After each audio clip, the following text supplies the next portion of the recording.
Hey guys, welcome back to the channel. This is a story about what if Naruto was king of destruction in high school DxD. Before I start, please support for more amazing content, and do consider subscribing to my channel and share this video with your friends. This is written by Fox Destruction and link in description and support writer. Let's start the video. The King of Destruction. Chapter 1. The Arrival of the King. Okan-san, said a small girl about 4 years old as she looked at her mother who was sitting in a chair as she watched her beautiful daughter run towards her. Yes, Rias-chan, what happens? She asked as she looked at her little daughter. The girl was embedded in her mother's arms while looking into her eyes. Oka-san, Oni-san is being mean to me again, she said as she looked away from her mother to her named brother. Both women saw a red-haired boy of the same age as the girl. The boy had long hair tied in a small ponytail. The woman looked at her second son who was the older of the two with a smile on her face. XXXX-kun, why are you bothering Rias-chan? What have I said about bothering your younger sister, a young man? Said the woman while pretending to be upset with the boy, which was impossible for her. She could never be bothered with none of her children since she loved them too much for that. The boy stood in front of his mother and his sister. He looked at both of them with his light blue eyes, different from his sister who had blue-green eyes. I did not do anything to upset Rias, Oka-san, she's just lying. Rias shook her head as she looked at her brother. That's a lie, Oka-san. The one who is lying is the one, she said while sticking her tongue out at her older brother. The woman only smiled at the behavior of her younger children, which was common for them. Quiet, Rias-chan, and tell me what it is that XXXX-kun is bothering you, she said with a beautiful smile on her face. The girl nodded as she looked at her mother. Oni-san said that he did not want to marry me when he is big. He says that because we are brothers we cannot get married when we are older, she said as she made a small pout in her. The boy saw how her sister's cheeks they inflated and made her look like a small tomato. The red-haired baron knew that if he told his sister that he looked like a tomato while making that pot, he would be chased by her while trying to destroy him with his power of destruction. Is that true, XXXX-kun? You said that to your sister, she asked while her eldest son nodded. Yes, Oka-san, I said that to Rias, the redhead said as he crossed his arms. She must understand that we are both brothers and that could not happen. His mother just smiled as she looked at him. At the young age of 4 years the redhead was a very intelligent and powerful boy. She could say with certainty that there was not a child of the age of his son who exceeded it in strength and intelligence. XXXX-kun, you must understand that we are demons. For our society it is not uncommon for members of the same family to get tired among themselves. In fact, many demons do it to keep the blood of their family pure. In addition, there are only a few demons who see this type of relationship as forbidden, said the woman, making the girl smile. Once, Oni-san, we can get married and nobody would say anything. Or maybe you do not love me, he said as he put a sad face. His blue-green eyes were a little watery, giving signal to the redhead that she was about to cry. The redhead's eyes opened when he saw the sad look on his sister's face. He never liked to see his sad sister. He always did everything possible to see his sister happy and smiling. He always protected her from anyone who tried to bother or offend her. He always ended up hitting someone just because he thought they had seen his sister wrong. No, Rias, I love you very much and I do not want to see you sad, so do not be it. Please smile, he said quickly. Rias's gaze changed quickly. A mischievous smile appeared on her face. Coming out of her mother's arms she ran and hugged her brother tightly. See, I knew you loved me, Oni-san, so why cannot we get married? And Aka-san said it's possible. The redhead just sighed as he was embraced by his sister. He knew it would be impossible to uncover with her about that. The truth is that he not only wanted her as a sister, he loved her much more than a sister, but he would not admit it because he knew that many demons would make fun of him, which he could bear. But he would not bear that someone makes fun of his sister or any member of his family. He knew that many demons like to make fun of the demons that married between family. They have the mania to make fun of them, calling them aberrations, incestuous, and among other things. There was a time that he discovered a group of children making fun of his sister because they heard her say that she would marry him. After he finished with them, they all needed help to be able to walk back home. But no one dared to do anything against his or her sister for fear of their father, or even worse, to their older brother. The woman was smiling as she watched her youngest daughter hug her brother. She knew that her son cared a lot about her sister, and that he did not say all that seriously. The smile disappeared slowly when she remembered that even if her children love each other more than brothers, that was something that could not happen. Not with the arranged commitment that both had with members of different families. Families that will do almost everything possible to see how both commitments are fulfilled. But of the two commitments, the one that gave her the most pain and the one that most filled her with anger was the commitment of her daughter because of the person with whom she had to get married. 10 years later, a teenage boy of about 14 was walking through the hallways of a large house. The boy had an annoyed look on his face as he walked through the corridors of the big house. The more he walked, the more he remembered what his parents had told him just a few minutes ago. The young man left his memories when he reached his destination. He stood in front of a large door made of the most powerful wood that was in the underworld. He looked at the beautiful door for a few seconds. After that he raised his leg before parting it and destroying it. The 14-year-old boy entered the room, which was a large office. The office was full of books of all types and sizes. The office also had a mahogany desk with a chair behind and 2 chairs at the back. Front, behind the desk, sitting on a chair, was a young man appeared very similar to him. Like him, the man had long red hair. Unlike his hair was loose and not tied in a ponytail, And also, unlike the man, had eyes the same color as his sister. This man was none other than Sirzechs, Lucifer the Red Satan, and the strongest man in the entire demon society. He was sitting at his desk while finishing some documents. He did not even flinch when the door of his office was destroyed. He knew that the boy was going to his office, and he also knew that he would not be in a very good mood. Finished his documents, he looked up and looked at the boy in front of him. You know that's not the way to enter your elder brother XXXX's office, the redhead said as he looked at his younger brother. Fuck the way to get Onisama, he said, surprising his brother a bit by his strong language. The younger redhead frowned as he looked at the other. I just want to know why. Why did you do Onisama? Why did you arrange a marriage between Rias and Riser Phoenix? He asked as he watched his older brother. The man looked at his brother before crossing his arms over his desk. It was something that had to be done. XXX. The contract was established for the heir of the House Gremory to marry the third son of the House Phoenix. If the heir, and that heir is me, I am the heir of the great House Gremory, not Rias. That's why the contract belonged to me and not to her like that. Why? Why did you change me? Me poor Rias, asked the angry as he watched his older brother. The man nodded as he looked at the boy in front of him. It is true that you are the heir of the Gremory house, but you are a baron, while Rias may not be the heir of our family, but she was born as a female, so the contract happened to her immediately, she said as she looked at her brother, was trembling a little. The younger of the two clenched his fist as he looked at the other. Lord and Lady Phoenix had another child a couple of years ago, and she's a girl. You could give her the contract so I could marry her when she was older. And so Rias would not have to marry Razor. You know that Razor is a womanizer, narcissistic and egomaniac. You also know that Rias hates him with every fiber of his being. I just passed by Rias' room and found her crying. Crying. Sirzechs. Rias had never cried before, brother. No, until he was informed of his commitment to Razor. You know that Rias hates him so much, so explain to me, because in the name of the first Lucifer you did something like that. Sirzechs. Lucifer's gaze remained impassive and calm as he looked at his younger brother. You're right, little brother. Lord and Lady Phoenix had a daughter, but even if the commitment cannot be moved, also you are already committed to the heiress of the House Citri, and that cannot be changed. And even if I do not like it, I cannot do anything to annul it either. So Rias and Razor's commitment is final. Not even our parents can do anything to stop it. The younger redhead turned around angrily to get out of the office. When he got to where the door was before it was destroyed, he stopped and looked at his older brother. Sona and I already talk about that, and she is willing to marry me when she is ready. She also knows my feelings for Rias, and she said that she did not care as long as I loved her too. So I want you to know that I will not sit idly by while I see how my only sister suffers. If you are not willing to stop this, then I will do it myself. And I do not care if I have to destroy the whole Phoenix family for that. But I will not let Rias marry Razor, and if you stand in my way I will also destroy you. Onisama, said the redhead with his eyes full of hatred and anger. He had never hated anyone so much as he was hating his older brother right now. Also the brother part, he said as if he were spitting the poison of a basilisk. The little redhead went down the hall to an unknown address. The older redhead stared at his younger brother's back until he disappeared from the hallway. When his brother was out of his sight, he sighed heavily. He knew that his younger brother would be upset when he found out about the engagement of Rias and Razor. That he also knew that they both wanted much more than brothers. If by him were, none of the two commitment contracts would exist.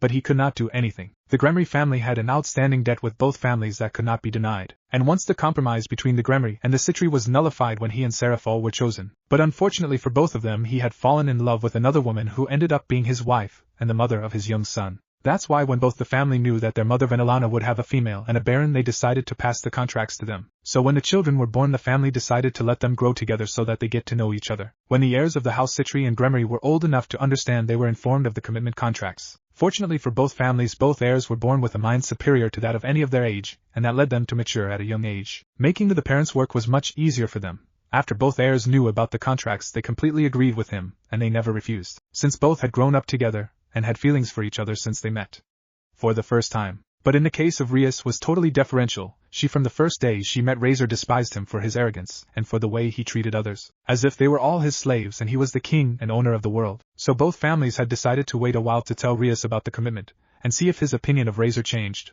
But unfortunately the thing was not, as over the years the relationship between Rias and Razor, instead of improving, the relationship worsened to the point that the redhead did not like to hear the name of the heir Phoenix and much less be in his presence.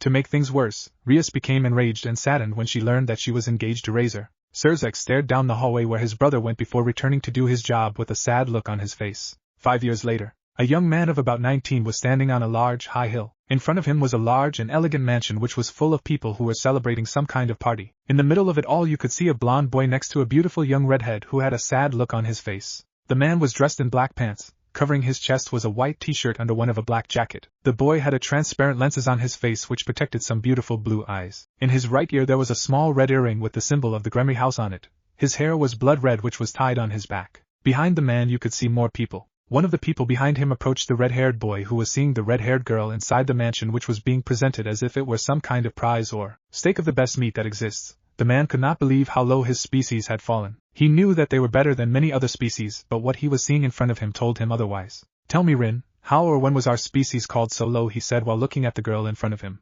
How is it that a species that claims to be better than human beings behaves like them? How our species can be so cruel to sacrifice the happiness and well-being of a girl just to fulfill a foolish promise to a family and everything so, to keep the blood pure, he said as the boy behind him kept silent, waiting for him to finish talking. The boy behind the danger just stared at his leader while he was silent. The boy's name was Rin Okamura. Rin has messy dark blue hair that extends up to her eye level. She has pale skin and her eyes are torn blue intense color. Rin wore a simple blue hooded sweatshirt over a pink t-shirt and black jeans with chains on the sides, giving the impression of a rebellious character. He also had black fingerless gloves.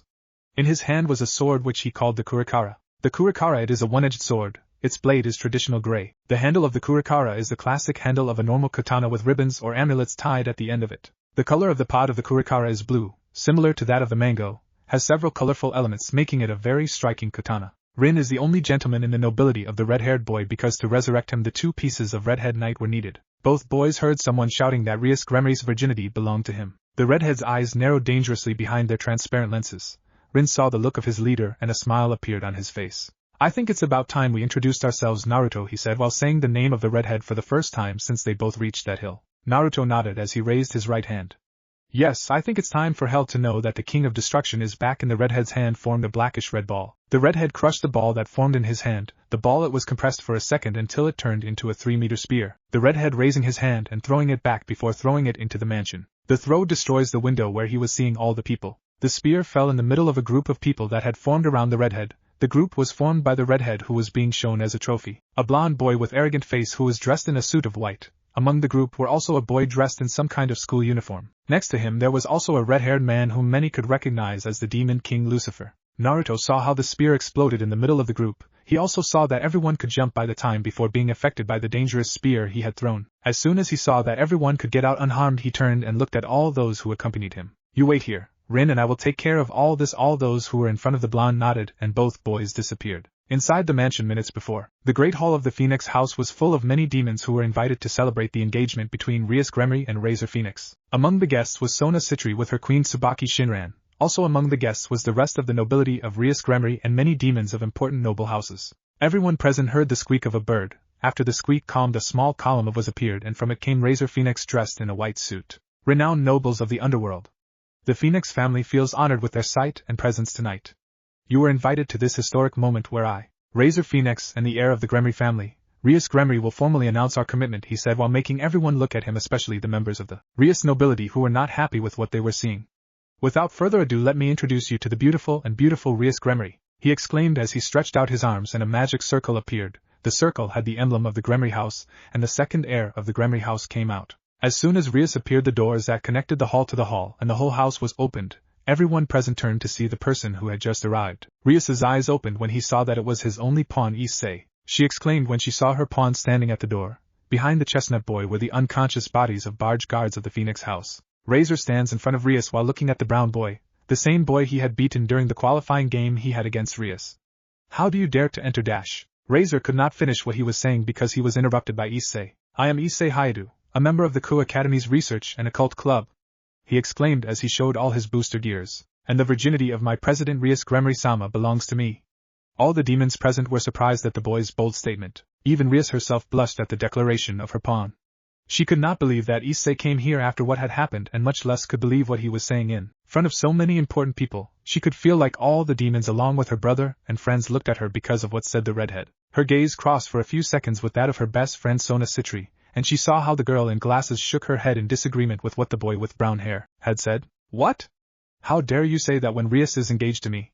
Razor asked angrily. Guards, finish him, he said, and quickly a group of guards appeared to get rid of the annoyance that bothered his master so much. Issei was about to attack the guards who were surrounding him, but, luckily for him, all the guards they were stopped when their companions of nobleza were sent to help him. One by one he was in charge to finish with all the guards that were in the room, making that his companions smiled. The chaos and lack of control ran throughout the room thanks to all the fights and disorder that were causing the members of the nobility of Rias. Some nobles tried to get away as much as possible from the peels to avoid being injured. A fat man, the redhead, after a spear from one of the guards, nearly tore her head off.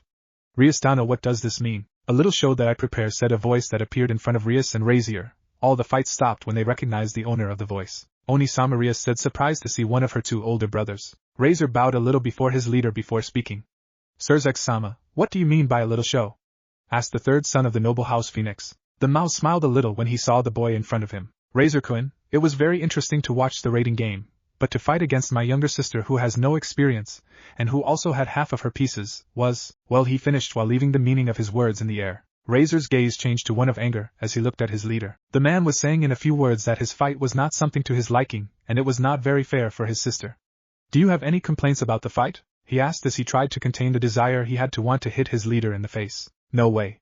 If I had it, the raiding game would become useless and pointless, not to mention that the circumstances involved this time. It would be that my old family were ashamed, he said as he closed his eyes for a second and a small image of his younger brother came to his since the small argument that both he and his family had lost contact with him. No one had been able to find him. Even his own mother spent a year looking for him, and never found him. And after his little fight the redhead was where a juka and set retirement of evil Paisa and then left the underworld without even saying goodbye to his mother. Forgetting a bit the past, Sirzechs concentrated on the present. I wanted something interesting for my little sister's engagement party, he said as he turned his gaze from Razor to his sister's pawn. You the kid over there, I wanted to see for myself the power of the dragon that you have. So I asked Grafia to fix all this, he said while the woman appeared mysteriously beside him. Everyone was surprised when they heard what their leader had said. Razor's angry face had changed to one of arrogance when he understood what his leader wanted to do. I see, so that's it, he said as he looked at the man in front of him. Sirzechs nodded as he looked at Issei.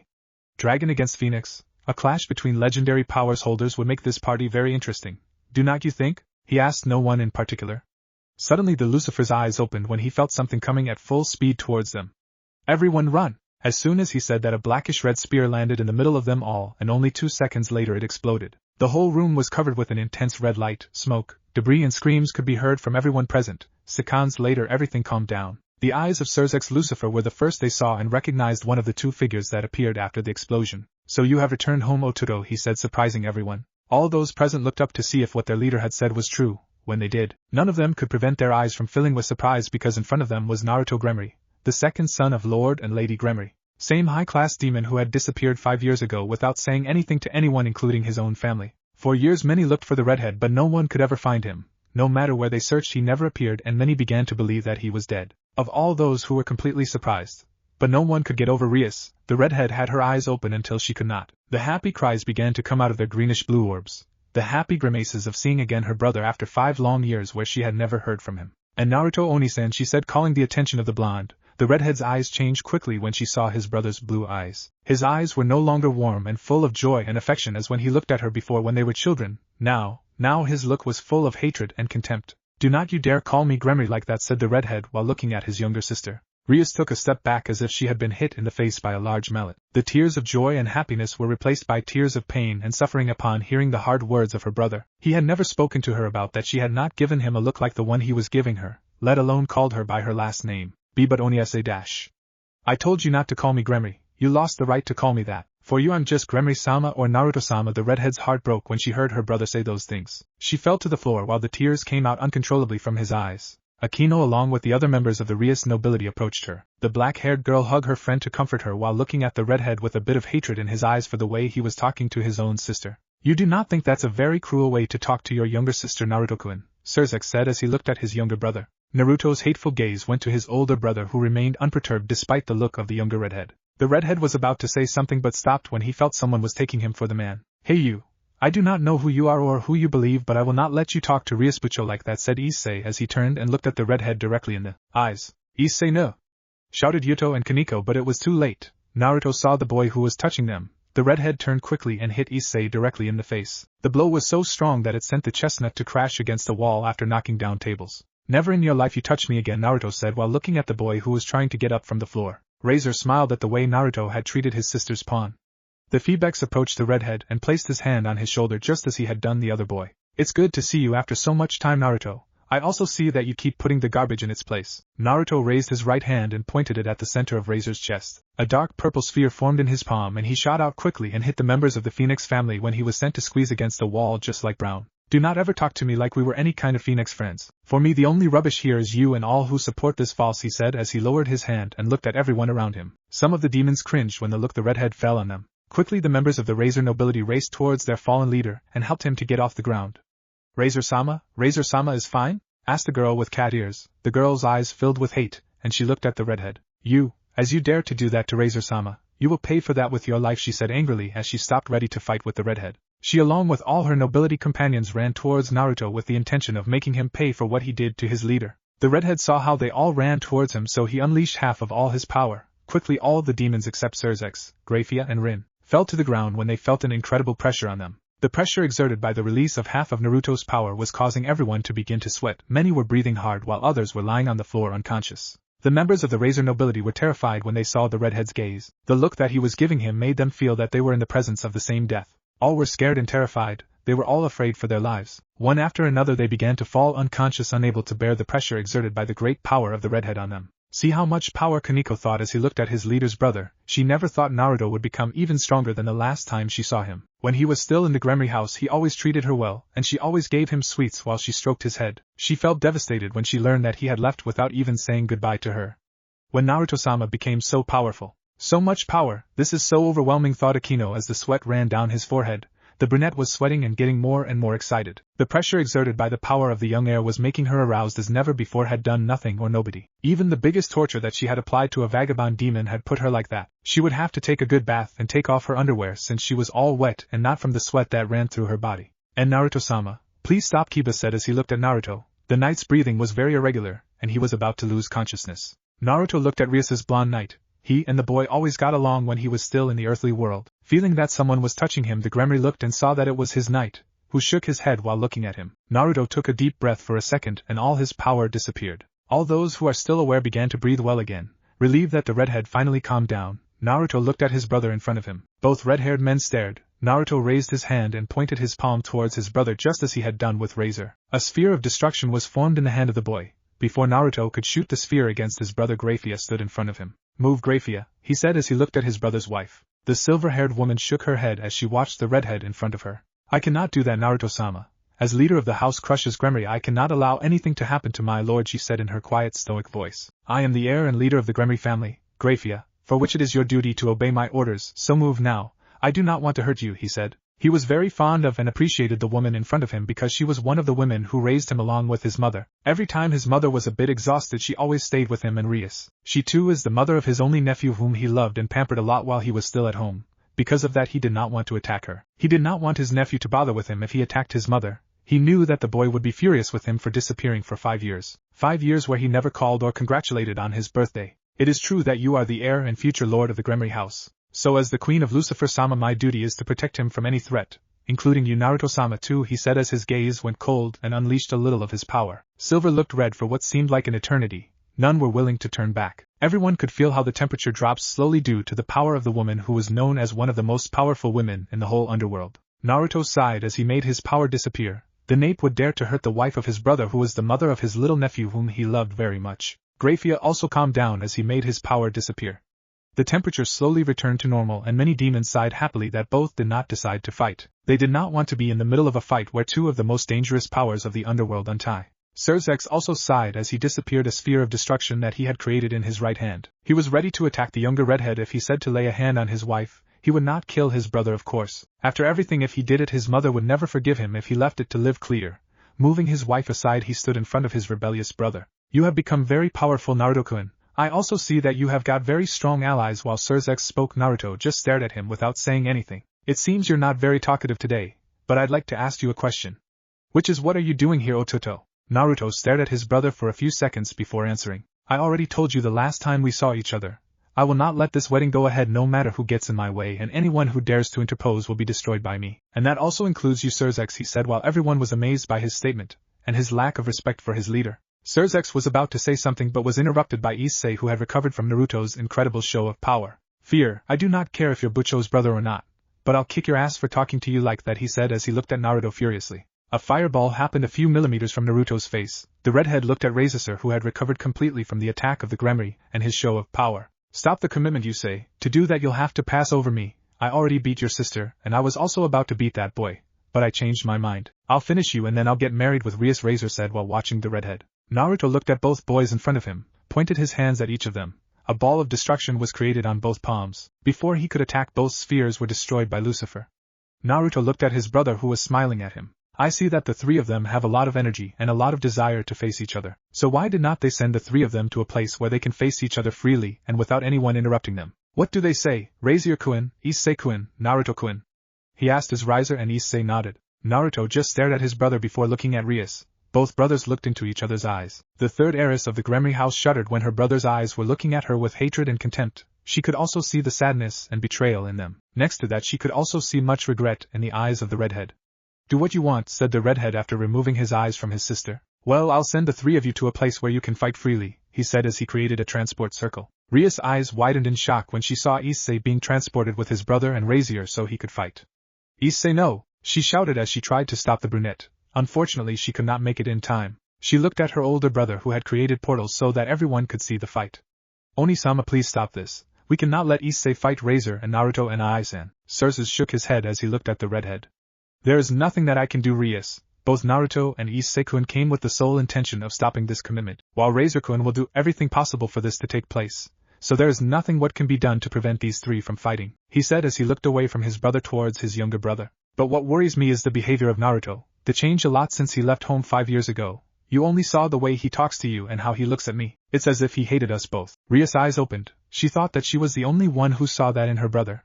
But she was wrong. Her heart began to ache with just imagining that her brother hated her. Thinking that made her suffer a lot since that she began to have the ability to love her beloved brother. She always loved him more than a sister should love a brother. She always liked to sleep in his bed with him, play with him and spend everything time together. When she found out about the compromise between her brother and her best friend, she became angry with Sona to such an extent that she told him that if she did not cancel her engagement with her brother she would never talk to him again. Her anger increased further when Sona said not to cancel it because she also loved her brother. Hate and sadness took hold of her when her friend said that. She strolled into her room where she cried for hours. She cried until her sleep but never said anything to anyone. But one day everything changed. Her brother, she had noticed the distance between her and her best friend, so he pulled her at two and put her to talk. She did not want to admit that the reason why she stopped talking with Sona was because of jealousy. But unfortunately for her brother did not let her go until she did not reconcile. After 3 hours of silence she confessed everything, and her brother, he had said that he would not cancel his contract with Sona. He also told her that even if he is committed to the heiress Citri he would still love her no matter what.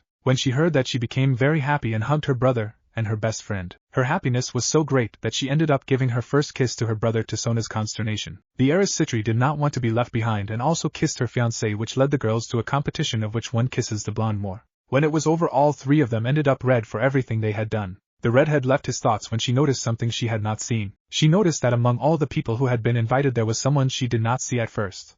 You're a member of the nobility of Naruto, Oni-san? I asked as I looked at the blue-haired boy who was leaning against a wall while watching the fight that was about to begin. Rin looked at the girl who had spoken without much interest in his eyes. That's right, I am the knight of Naruto. My name is Rin Okumura. I am Rias' Gremory's sister dash. Lose, he said as he interrupted her. I know who you are, Rias-san. Naruto told us a lot about his family and about you too, he said, making her surprised a little. Then you know why he is acting like this. Because he is so aggressive and full of hate against Oni-sama and me. Rin's gaze changed completely from disinterest to one of mild anger. You should know the reason why Naruto is like that. After all, it's your fault that he is behaving that way. Rias was confused or was about to say something, but Rin did not leave her. It's not that I do not want to talk to you, Rias-san, but fight is about to begin, he said as he turned his gaze from the redhead to the portal where he could see his leader and his two opponents. The King of Destruction, Chapter 2, Gremory vs. Gremory. Naruto stared at his two opponents in front of him with a look of disinterest on his face. All three of them were placed in a triangle formation. Lies looked at each other. Razor had changed clothes at some point from transport to this dimension, the dimension where the three were looked like an old fighting coliseum. At each one of the corner was a different piece of chess. Issei was looking at his opponent's lies with an arrogant smile on his face. Bucho, I'll solve this in 10 seconds and then we'll go home, he said as he gave a look full of hatred to both boys in front of him, especially Naruto, who had a look of disinterest behind his glasses. And I'll put all my foot so deep in your ass that you spit it out of your mouth. I'll make you regret everything you said about Bucho. Naruto raised one eyebrow as he looked at the boy. 10 seconds, you say? I think 10 seconds will not be enough to beat me. Razor, who heard the statement from the brown-haired boy, could not help but laugh at what he said. Ha ha ha ha ha, 10 seconds. Then I'll shut your imprudent mouth in 5 seconds so you never open it again, Razor said as he took out his wings of fire and went flying. The member of the Phoenix family created 2 fireballs in his hands and threw them at both opponents. Issei jumped towards the sides to be able to dodge the ball of fire that was thrown towards him. While Razor was in the air, he never noticed when Naruto disappeared, much less when he appeared in front of him. Not until it was too late. The eyes of the third son of the House Phoenix opened when his opponent appeared in front of him. Naruto clenched his fist tightly and hit Razor in the face, sending him quickly to crash to the ground. The redhead remained in the air thanks to his black wings. Looking towards the place where he had sent his opponent, he saw that he had started to get up. Moving his wings a little bit, he disappeared in a sound explosion, and disappeared, and it seemed behind a surprised Razor who had managed to stand up. Moving his hand in a quick movement from left to right, the redhead cut Razor's head cleanly. Grabbing the decapitated body Phoenix, the redhead threw him towards Issei and hitting on the face with he. Snapping his fingers, 2 magic circles appeared on Issei and the mutilated body of Razor. Both circles fired a great shock of electric magic which electrocuted the chestnut and the body of Razor. The heir of the Gremry house disappeared his wings and raised his hands and pointed them towards the 2 boys. Issei and a newly recovered Razor saw how 2 balls of destruction were heading in their direction, so they jumped so as not to be destroyed. Falling at a safe distance from the redhead, Issei took a moment to breathe. The fight had barely a few seconds since it had started and he was already a little tired. Fighting both boys would be a little more complicated than he thought. But I still could not back down, not now, so taking a second breath he spoke. Bucho, give me permission to use the promotion, he said as he began to run towards Naruto, who he knew was the more dangerous of the 2. Queen promotion, he shouted as he approached the redhead. Issei threw his right fist with all his strength with the intention of breaking the face of his opponent, but he never expected what happened. Naruto caught the boy's fist easily. Twisting him, he made the chestnut scream in pain. Using his free hand, Naruto hit the boy in the throat and then released him. Issei took a step back while grabbing the affected area. The blue-eyed boy stood in front of the chestnut and hit him on the right side, causing the boy to bend to a certain beaten side and expose his other side. Using almost all his forces, Naruto hit the left side of Issei, breaking a couple of ribs and causing him to release a large amount of blood through his mouth. Taking a quick turn, Naruto hit the boy in the face and sent him to the stands of Colosseum, destroying everything with what the Choco. Razor appeared behind Naruto ready to hit him in the head. I hope he turned before he could do it, and crossed his chest with his hand. The redhead's hand had crossed the boy in front of him a few millimeters from where he was standing. Heart. Creating a sphere in his other hand, he hit Razor in the face and destroyed his head again. Throwing Razor's body aside, the redhead spoke. Is that all? Is that all they have? He asked as he looked at both boys lying on the floor. Because if that's the case, you do not even serve to warm up. If I had known what it would end like this, I would not have bothered to come and waste my time with you. He spoke. Lies crossed his arms and frowned a little. Issei stood up slowly while spitting blood in the process. The blows of the redhead really hurt him. He could feel his body begging him to stay on the floor, but he could not. The future of his leader depended on him. I have not finished yet, he said as he got up completely. I may not have a great skill with the sword like Kiba, the great strength of Kaneko-chan, or the amazing magic abilities of Akino. I do not have a great healing ability like Asia either. But even so, I will become the strongest pawn, and if it's for you, Bucho would even kill God, so shine over boost, he shouted as he leaped into the air. Naruto stared at everything with a calm look on his face. He saw how the boy stayed suspended in the air before he started talking again. Wells Dragon, overboost. QQQ. The redhead heard a strong and powerful voice that came from the boy's boosted gear. Before the eyes of all, the body of the pawn began to shine with an intense red light. Before an armor, it will begin to form throughout your body. This is the power of the Dragon Emperor, Balance Breaker, Boosted Gear Scale Male. He shouted as 2 dragon wings appeared on his back and he used them to stay in the air. Razor, who was watching all this, was very angry about the immense power that came out of the boy. His anger grew a little more when he saw that Naruto gave a look of disinterest, as if he was not surprised by what he was seeing. Everyone in the audience was surprised by the new transformation of the chestnut tree. Yes, everyone was surprised except Naruto. The son of Vanillana Bale had a look of disinterest and boredom in his eyes, as if the new transformation of his opponent was not much. Balance Breaker, a forbidden movement that gives the user a big power boost in his sacred gear, he said as he looked at the chestnut tree. Please tell me that this is not all you have. Please tell me that you have more power than I am feeling coming out of you. Because if it is not so, then this is not worth my time. I speak as I felt the anger coming out of the boy in dragon armor. Or do you think that with that power so low you can defeat me? I will show you what is the true power of a dragon, he said as he began to liberate all his power of the blow, causing the whole dimension to shake violently due to the great amount of power he was releasing. The chess pieces began to collapse as well as the Colosseum too. A gigantic magic circle appeared under the feet of the heir of the Gremry house. Everyone present saw how a great wall of fire came out of the circle and consumed the boy. The fire was followed by a loud roar that was heard throughout the air, causing everything to tremble even more. All were able to see as a pair of immense claws came out of the circle, followed by a large head which was followed by an even larger body. The eyes of Issei and Razor opened when they saw Naruto standing on the head of a huge dragon, a true black dragon. The dragon's scales were a deep black color, the horns and spine were a deep red like blood, his eyes were 2 red-hot pits like the hair of his summoner. The dragon was big and with an aggressive, dangerous and scary appearance. The dragon gave a great roar and released a powerful jet of fire, showing the world its powerful flames while moving its huge wings, and beat them a couple of times. The dragon's flames were black with red streaks, and its heat can be felt even at a distance of 30 meters from where they were thrown. Its flutter sounded like a great thunderstorm. Above the dragon's head was a smiling Naruto as he watched the terror and wonder on the faces of Issei and Razor. "I present to you Drogon, the Black Dragon Emperor and one of the strongest dragons that exist," he said as the dragon gave a loud roar making everything tremble again. "Drogon, I present to you your prey." As soon as Naruto ended, Drogon threw a rain of black fire on both boys. Razor tried to create a shield to protect himself, but it was quickly destroyed. Issei, who had landed in front of the redhead, tubed to jump and use his wings to avoid the dragon's attack, flapping his wings quickly trying to attack Naruto directly. But before he could get close to the redhead, he was hit by the tail of Drogon, who sent him away from his summoner. A snarl of pain came from Issei's lips as he crashed violently to the ground. The chestnut rose slowly from the ground as he watched as Razor had been burned by the huge dragon and his strange black fire. Ignoring how the phoenix was turned into nothing more than a charred body, he focused his gaze on the cause of all this, which stood quietly on the huge dragon. Looking at the blue eyes of his leader's brother, he saw that he was looking at him as if he was not something other than garbage, as something that should not be in his presence. "Comrade, you may have increased your power, but against Drogon you have no chance." Issei heard the voice of Dragon Drake inside. "Do you know him?" asked the brunette, a little surprised. "Yes, Drogon has also been like the Black Beast or the Winged Shadow, is one of the most powerful dragons that exist. He is as powerful as me. I cannot believe that a demon and one so young could find and master it. The only chance you have of being able to win this is for getting Drogon and fighting directly against his summoner. If you manage to knock him down and knock him unconscious, everything will end," Drake said while Issei nodded. "But you have to do it soon. You know that this power increase you've had is only temporary." The chestnut was ready to launch himself at the redhead again, but stopped when he heard an angry shout not far from him. "Damn you, Gremry, you'll pay for that!"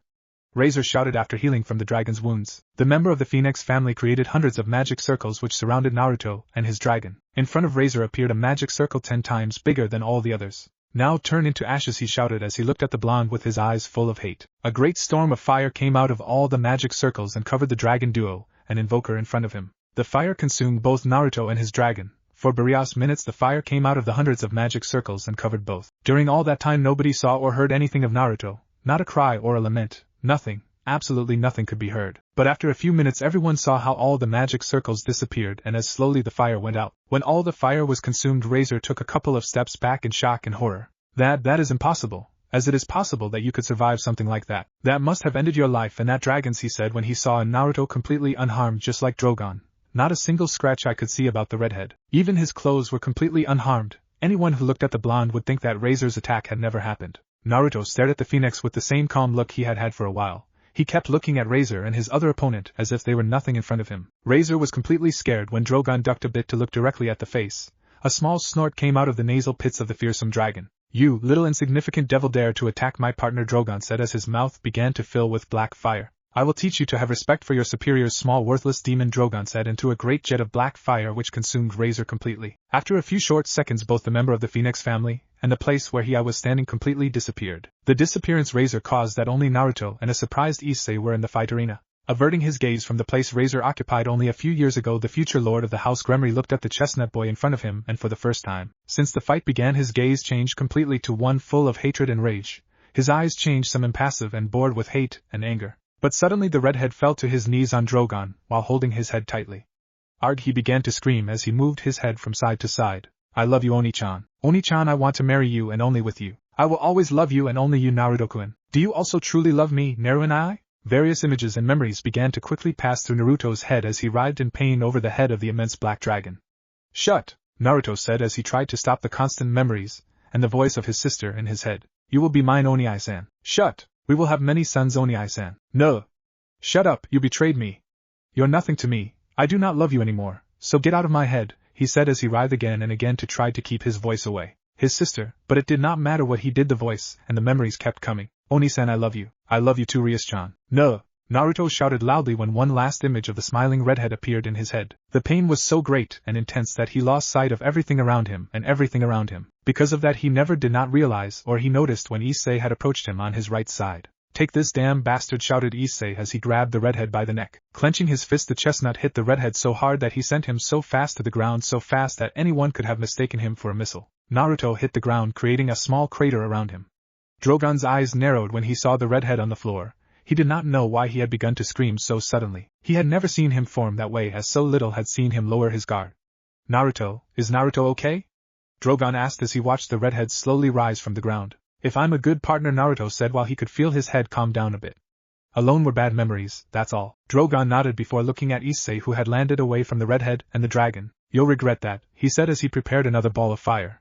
But unlike the one he had thrown at Razor, it was twice as big and darker than the previous one. Wait, Drogon, Naruto said as he stopped his partner.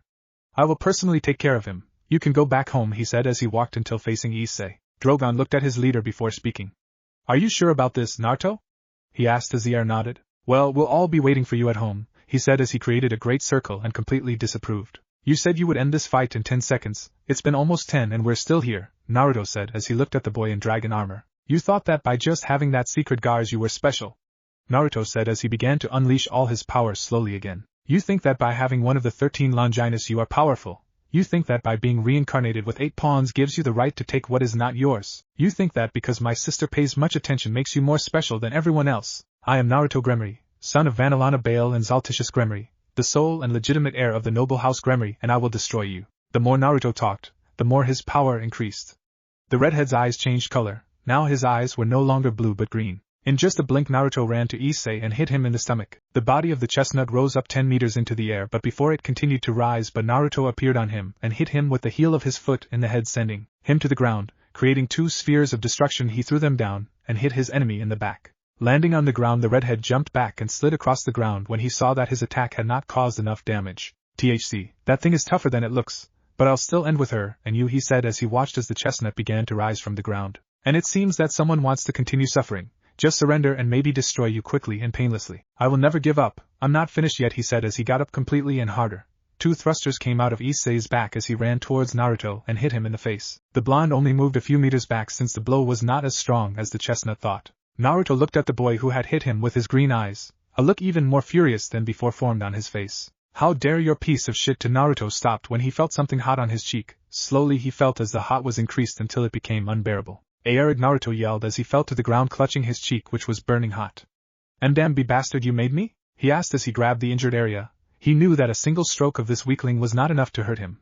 Besides, his wound was burning his blood. His eyes were opened when the realization hit him. He only knew of one thing that could do that to him. It seems you noticed, Issei said as he raised his arm and showed him a crus palateata, a crus that was dripping a transparent liquid. I'm sure you should know, but objects like cruzzes and holy water are very lethal for us demons. Even she is capable of causing very ugly wounds and even death, he said as he took out a jar with water vendetta and he sprayed her on his arm and the cross he had in his hand. With these objects I'm sure I can beat you. Naruto looked at the boy in front of him for a few seconds before his eyes narrowed.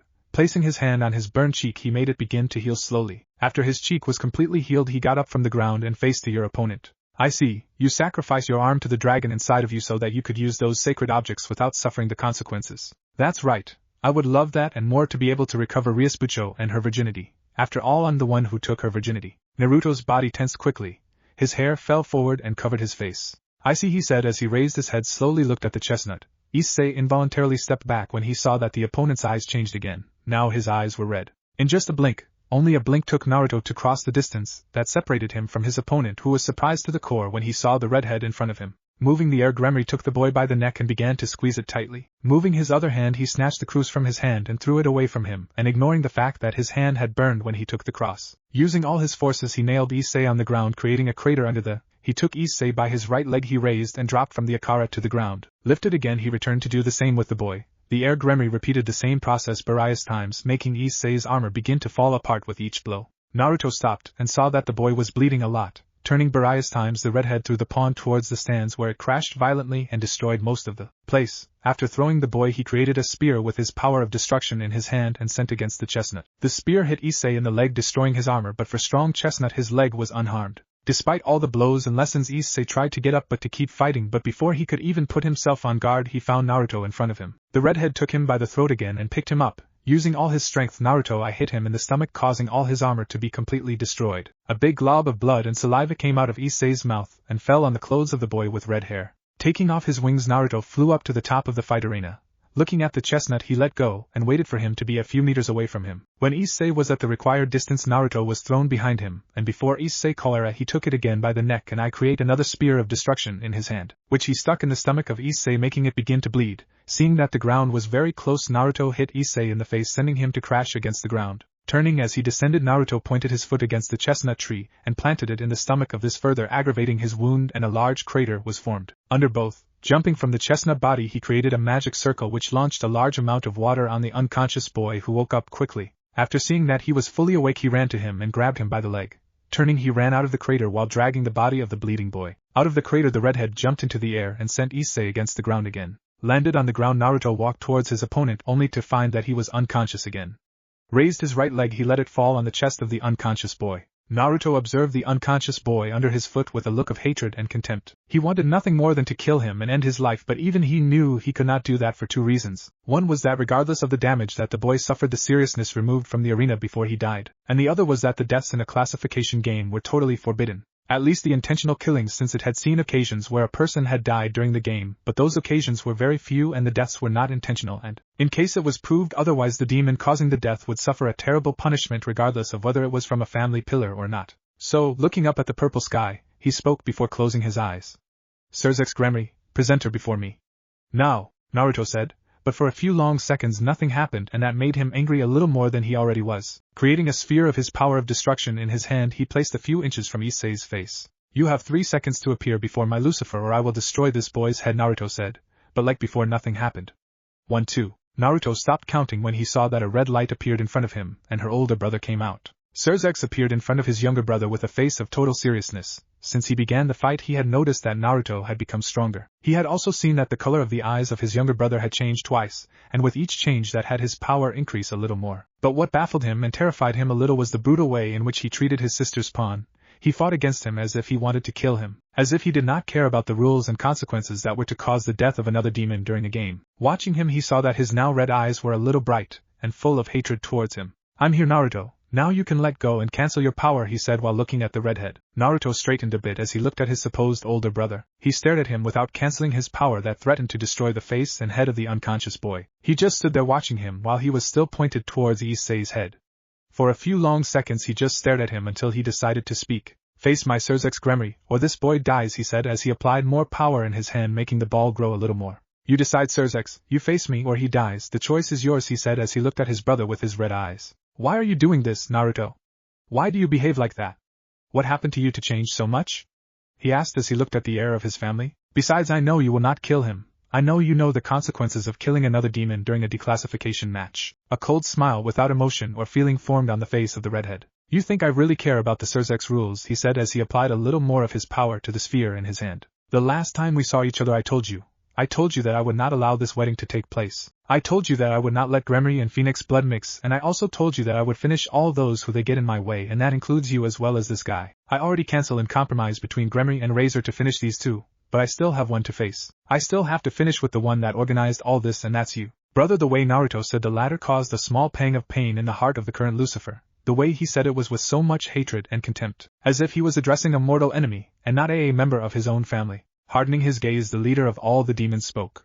I see that you are willing to continue this until the end, he said while looking at his brother, who nodded. It's okay, Naruto, I'll fight against you, but first I want you to answer 2 questions.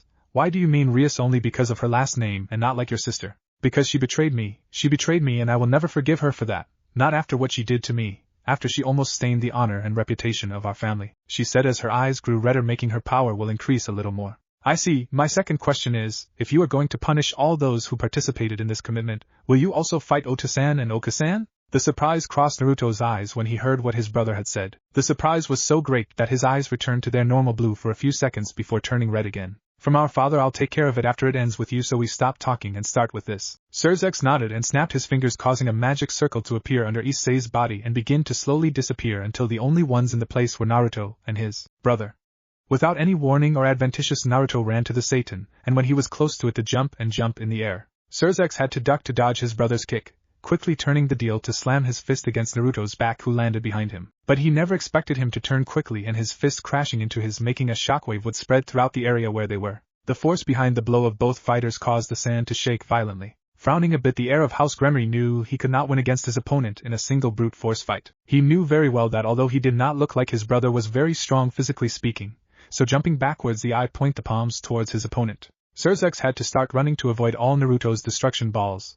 The big redhead stopped quickly as he slid across the floor. A smile appeared on his face as he placed both hands on the ground. Naruto saw his brother's smile and immediately knew that he was plotting something. His suspicions turned out to be true when he felt the ground beneath him shake a little. So sending some of his power to his legs, he jumped right in time to avoid being consumed by a great wave of destruction. Feeling that someone appeared on top of him, He looked up or saw his brother who had both hands raised in a fist over his head. Seeing this, the attempt to move his body to try to dodge the attack of his opponent, but unfortunately he did not have time to dodge the attack and was sent to crash into the ground.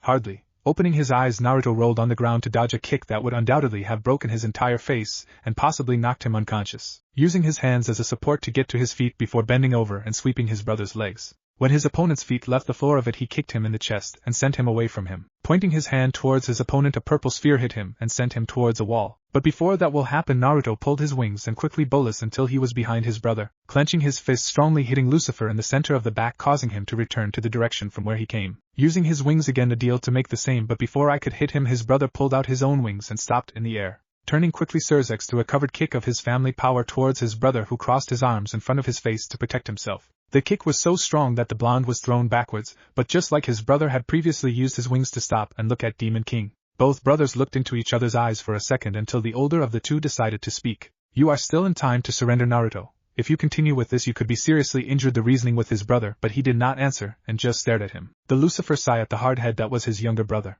Both brothers heard a piece of rock fall to the ground and threw themselves against each other again. Both found themselves in the center of the arena, clasping their forearms against each other.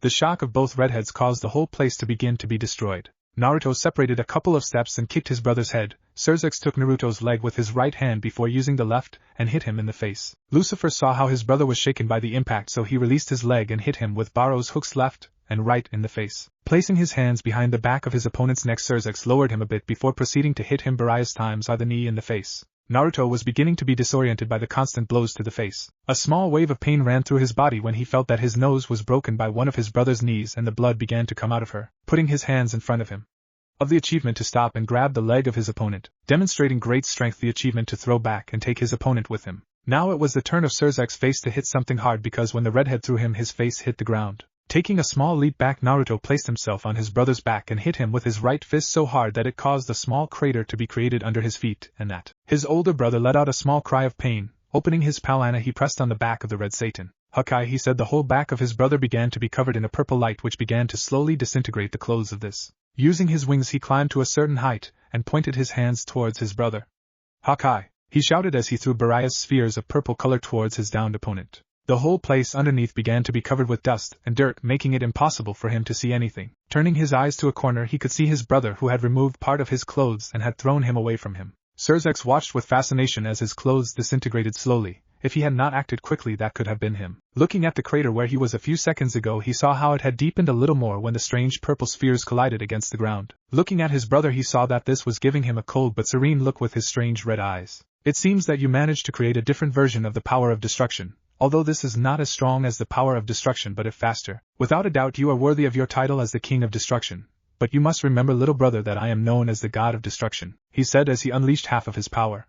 Everything around the older redhead was covered in a red light for a few seconds. When the red light completely disappeared, all the fighting arena had also disappeared. All, including the rocks and the dust particles that had been in place, completely disappeared, leaving behind both fighters floating in what seemed like an infinite void of blackish purple color. Naruto saw the serious look on his brother's face and knew that the fight had become more difficult for him. He had only seen his brother with that kind of look, and it was only in the story books. That look he had, it was what he always carried during the times of the great war between factions and the demons' civil war. Both brothers looked at each other for a few seconds before using their wings to keep him in the air. "Hakai no Ryu!" Naruto shouted. A magic circle appeared in front of him, and from this came a huge purple dragon which flew towards his brother. Sirzechs calmly looked at the dragon that was coming towards him. When he saw that the dragon was near from he raised his hand and created a wall with his power of destruction which protected him from the dragon and caused it to be completely destroyed. Using his wings, and he began to fly to dodge a second dragon that wanted to attack him from behind. Dragon chased him for a while as he shoots purple balls from his jaws, stopping the Satan, grabbing his brother's huge creation and destroying it easily with his bare hands. Shaking his head, a little elusive Naruto's fist. Using his elbow, he hit his brother in the stomach and then kicked him in the face, causing him to descend in the darkness that surrounded them. Putting his hands in front of him, a magical red circle showed up. Naruto's eyes opened when he saw what came out of the circle. Moving his wings quickly, he began to fly and try to escape from an eagle throws from the power of his brother's destruction. While trying to escape, Naruto did not notice that his brother appeared in front of him. With his right hand, Sirzechs hit Naruto and sent him towards the eagle's mouth, which exploded when I swallowed it. The effects of the explosion only lasted a few seconds, and when it completely stopped, Naruto appeared with almost all his clothes destroyed. Blood came out of his shoulder and a small wound on his left eyebrow. The redhead was breathing quickly, That attack had more power than he had imagined. Only because he had created a sphere of destruction around him is that he is not floating unconscious. A look was placed on his face when he saw the look he was giving his older brother. A look of superiority appeared on Sirzechs Lucifer's face as he looked at his bleeding younger brother. What happened, Naruto? Perhaps you thought you were the only one in our family that could shape the power of destruction, he finished with a smile on his face. Naruto's eyes became more red than they already were. Extending his arms to both sides, he created various blackish-red spears and threw them towards his brother, but like the dragon that he had thrown earlier, this destroyed them all with his naked hands. Naruto's anger grew more when he saw this. The second son of the house Gremory flew directly to his brother and tried to hit him various times, but none of his punches could get near his older brother, who was diverting them all easily. Sirzechs, who was easily dodging his brother's blows, moved his head to the right, causing the redhead in front of him to fail again. Taking by the arm, he placed the elbow on his face before hitting him in the intestine with his other arm. The older redhead grabbed his brother by the head with one hand while using the other to hit him savagely in the face. Without a hint of remorse for what he was doing, Sirzechs continued to hit the younger boy. He kept planting his fist in the other's face even after a wound formed over his left eyebrow and blood began to cover his face. Rias Gremory was in complete shock at everything she was seeing. First, her older brother, who had disappeared from her home for 5 years, had appeared in front of her, and everyone who was present to witness the engagement party between her and Razor. After that, she tried to greet him, but the only thing she received in return were insults and cold looks from her brother, the man she loved more than her own life. But the way he had looked at her, and she had spoken, had scared her a bit,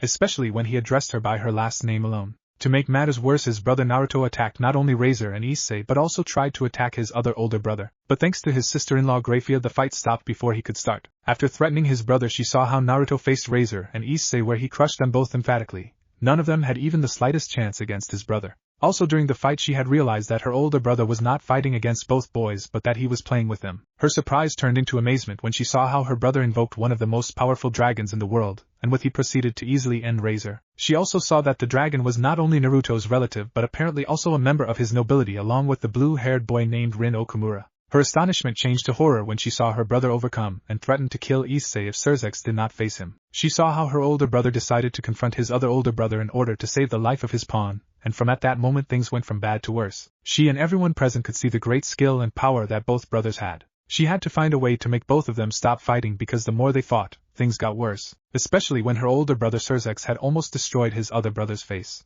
Suddenly her eyes opened when she saw how both redheads concentrated all their power in a single attack. Without thinking, the redhead unlearned in a magic circle with the intention of stopping the fight between her brothers before one of them ends up dead because of her. Various minutes before Rias disappeared, Naruto was tired of being the punching bag of his older brother, so before he was hit again he stopped his opponent's hand, hitting his forehead hard against his brother's, causing him to let go completely.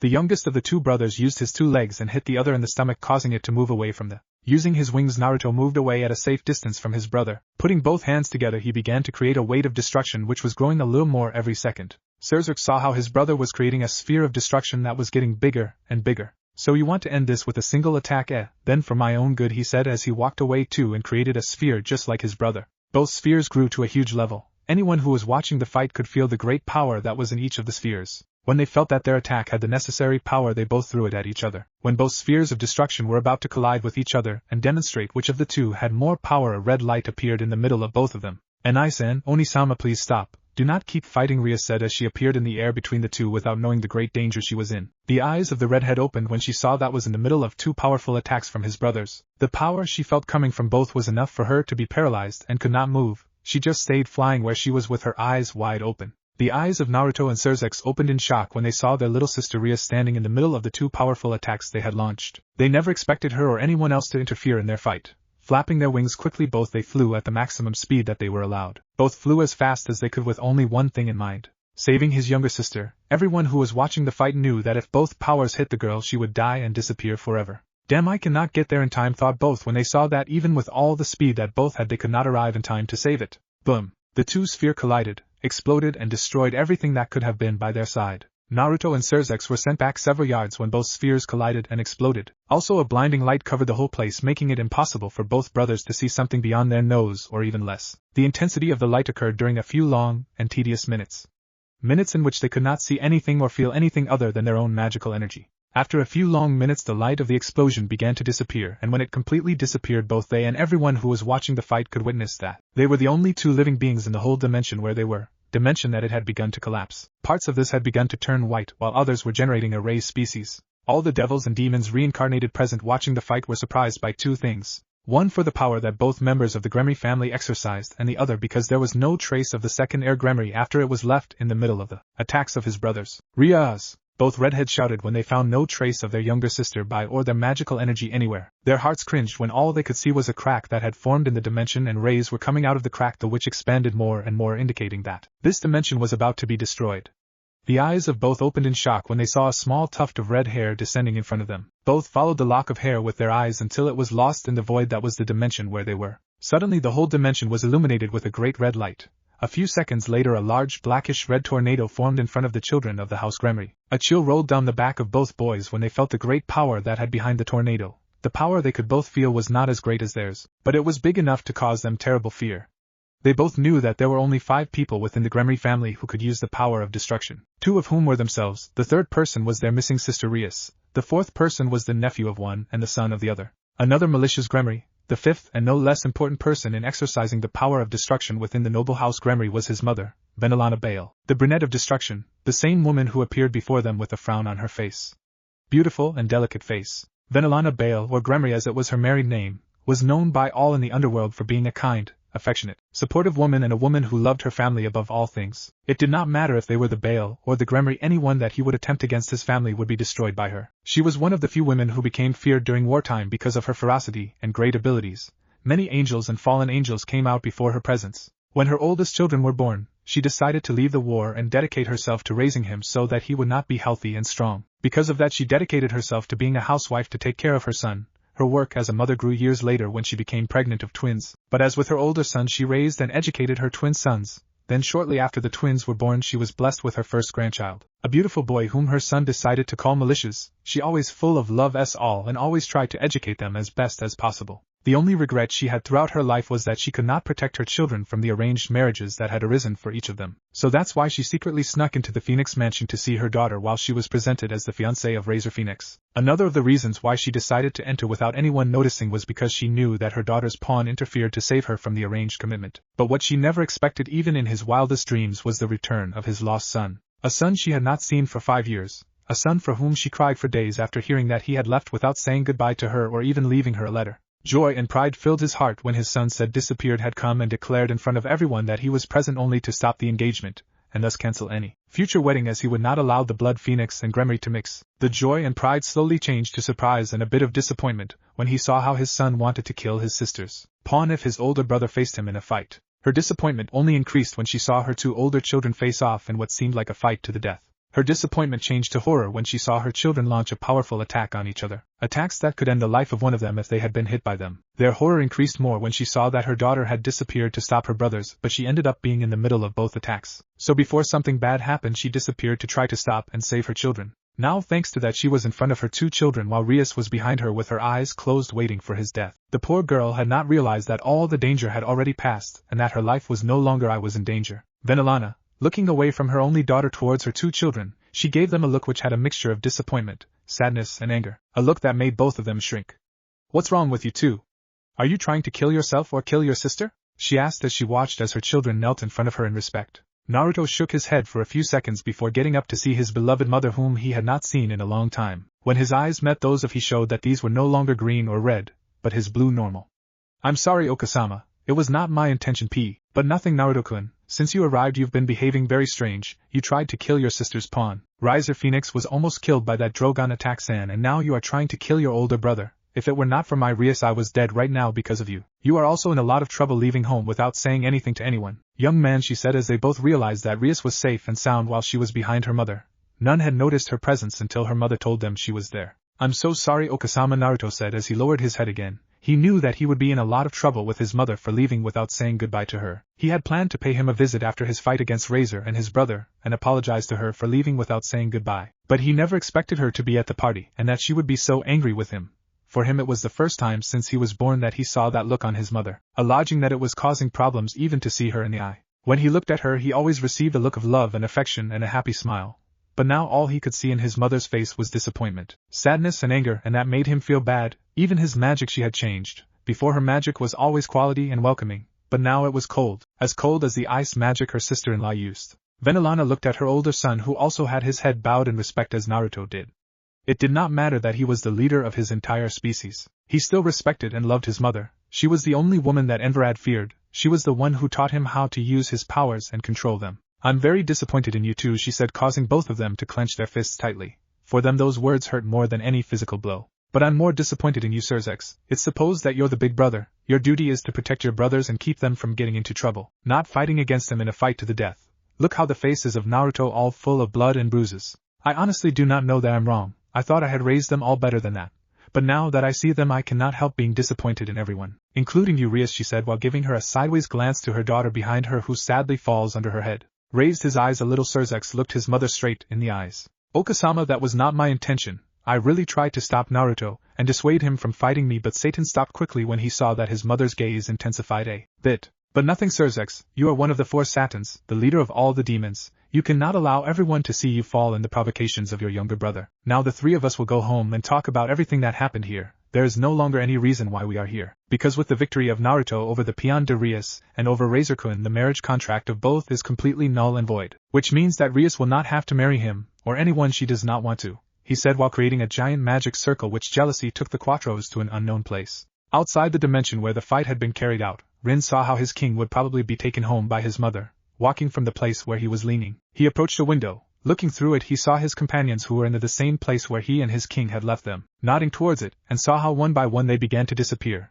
When he saw that the last one left, he created a circle under his feet and disappeared as well. The King of Destruction, Chapter 3, Consequences. There is no worse feeling than the knowledge that you fucked up. The knowledge that you screwed up so badly that you cannot get it out without having to suffer in return. And at the moment, Naruto Gremory knew 2 things. One was that he had made a mistake and appear in the underworld after 5 years of being missing. The second thing he knew was that at the end of the day he would be feeling a lot of pain. Naruto was in a lot of trouble and he knew it. From the moment he was forced to enter the room he was in, he knew he was in a lot of trouble. In fact, he knew that from the moment he was in, he would place himself in front of his mother. He would be in many problems. Not to mention the assassination attempt against the Peon de Rias, and also his attempted murder against one of the 4 Mao. With only that fact was enough to send him to a prison where he would be sentenced to death, because if it matters who you are or from which families you are, nobody attacks one of the Mao and lives for a long time. Even that he would prefer a slow and safe death to a prison to be in this room where he had been forced to enter. The room in which the redhead was a completely white room. Everything from the walls to the ceiling and the floor of the room was completely white. Wherever anyone looked, the only thing he could see was the infinite white that covered all the room. Even the chair where he was chained was white. If, as you heard, the red-headed heir of the Gremory house was chained in a chair with white chains, the chains apart from their peculiar color also made it impossible for the heir Gremory to use his magic. And even if he could use his magic to free himself from the chains, there was another problem that he would have to face. The room where he was. Although he could free himself from the chains and the chair, he would still have to face the fact that in the room where he was standing there were seals that made it impossible for him to use his magic. As soon as someone tried to use his magic, the room would activate and suck all your magic power quickly. In itself, the room where he was designed and manufactured to nullify the magic of all but the person who created it. Unfortunately for the said person was in front of him, while he was looking at him with the frown on his beautiful face. The attempt smiled a little to try to placate the man and the anger of the person in front of him, but that did not work. The only thing that caused his smile was that the person in front of him frowned a little more. So looking away, he glanced at the third person in the room. Along with Naruto was Sirzechs Lucifer, who was also chained to a chair just like him. Also like the younger redhead, his older brother was dressed in a prisoner suit but completely white. If not for his red hair, both could have gone unnoticed within so much whiteness. A chill ran all over Naruto's back when he looked at the person in front of him, who was staring at him with a frown and arms crossed, smiling nervously as he spoke. "Hello Okasan, how are you?" he asked as he looked at the woman he most loved, respected and feared all over the world. Said woman changed the frown on his face for a calm and impassive look while looking at the younger redhead. "No, hello young man, that will not save you from your punishment," she said while looking at Naruto, who swallowed. "But first I want you two to explain to me why 2 of my 3 children were fighting in a fight to the death. A fight that almost cost the life of my only daughter," she said while using her powers to move the chairs and place your children side by side and in front of her. For a few seconds none of the Gremory brothers said a single word. Both opted better to look away so as not to see their mother. Listening to a familiar sound, Naruto looked at the floor and saw her mother crashing her foot impatiently on the floor, which meant that she was waiting for an answer and that, if it did not arrive within the next 5 seconds, someone would end up suffering, and possible mind that someone would be the. So looking up, he looked at his mother. "He's to blame for all this, mother," he said as he watched his older brother frowning. "If it were not for, none of this would have happened." "My fault," Sirzechs said, making the other redhead nod. "This is not my fault. This is not my fault at all. If someone is to blame for all this, you are, your Naruto. You were the one who appeared after 5 years and started attacking and threatening the whole world," he said while looking at his brother. "None of this would have happened if you had done what you had to do, if you had behaved like the leader you say you are and not as a clown with a great obsession for your younger brothers. Naruto said as he tried to force his bonds to break free and hit his brother, but it did not matter what he did, the chains did not give in to him. If you had cancelled the marriage between Gremory and Razor, none of this would have happened, and I would not have had to leave 5 years ago. And you think I did not try, you think I did not do everything that was in my power to stop it. But as much as I wanted, I could not do anything without showing favoritism towards our family. I cannot let all the demons think that I am using my power and position to benefit our family above all others, Satan said as he looked at his younger brother with an intense look. He could not say that he had not tried to stop the compromise between Rias and Razor, since he had done everything in his power to prevent this commitment from taking place, but there was little he could do without showing favoritism for his family. A mocking look appeared on Naruto's face as he looked at the first son of the Gremory house. That's crap and you know it. According to the Code of Intermarriage Succession 1 Paragraph 2, if 2 or more members of one of the parties included in the arranged marriage do not agree with the marriage, it can be brought before the 4 Satans who, after listening to the complaints of part and part, they can make the decision to approve or cancel said marriage between demons. The redhead said, making his brother's eyes open a little. How do you know about that? Sirzechs asked, a little surprised. He never thought Naruto would know about those old laws, but after thinking about it a little he remembered that his brother spent a lot of time in the library. He was always reading and researching everything. He always had a thirst for knowledge. No matter the subject, he was always researching or studying something new. That you thought I was doing during these 5 years, Sirzechs. During these last years I was studying and learning everything necessary to take my place as the leader of the Gremory house. Thanks to that I know everything about how to lead a family. The only thing I need to dominate is politics, and after that I will relieve our father as the leader of the Gremory family, Naruto said seriously. For years he went out of his way studying everything possible to be a good leader and keep the prestigious name of his family. The same family that was about to lose his name and prestige because of his twin sister. So if you have studied as much as you say, you should know that if one of the Satans is a member of one of the parties, he cannot vote against the arranged marriage. That means that I could not vote against the marriage against Razor-kun and Rias. And without the full support of the 4 Satans, the arranged marriage can move forward. You're right, brother, Naruto said the last part with hatred and poison, but there is something that you forget, Lucifer. You are no longer part of the Gremory family, he said, making his brother's eyes open a little. You gave up our family at the time of taking over, Lucifer, which means that as long as you are not entirely speaking in favor of the Gremory family, your vote will be heard. Even if your support for your former family is shown, only they need the vote of the majority to declare whether the agreement continues or not. And besides that, it is not necessary the boto of all the Mao, with only the boto of 3 of the 4 is enough, Naruto said while looking at his brother. Sirzechs' eyes widened a bit at what his brother said. He was completely right. He was no longer part of the Gremory family, at least not officially, so he could vote against marriage without showing favoritism. I do not know what to say, he said, surprised. That is something that never happened before, he said while keeping his eyes wide open. He still could not believe that his younger brother in only 5 years had found the solution to a problem that had been overwhelming him and taking away that he had been dreaming for almost 20 years. He had spent hours reading all the books on politics and marriage contracts to find a solution to the problem of his little younger sister, but he could not find any. But his younger brother, in some way, in just 5 years he found the solution of that problem as if nothing. You are exactly right, Naruto, but if you knew about that, because you did not say anything? Because if you knew that you preferred to fight against Razor and the Rias peon? He asked.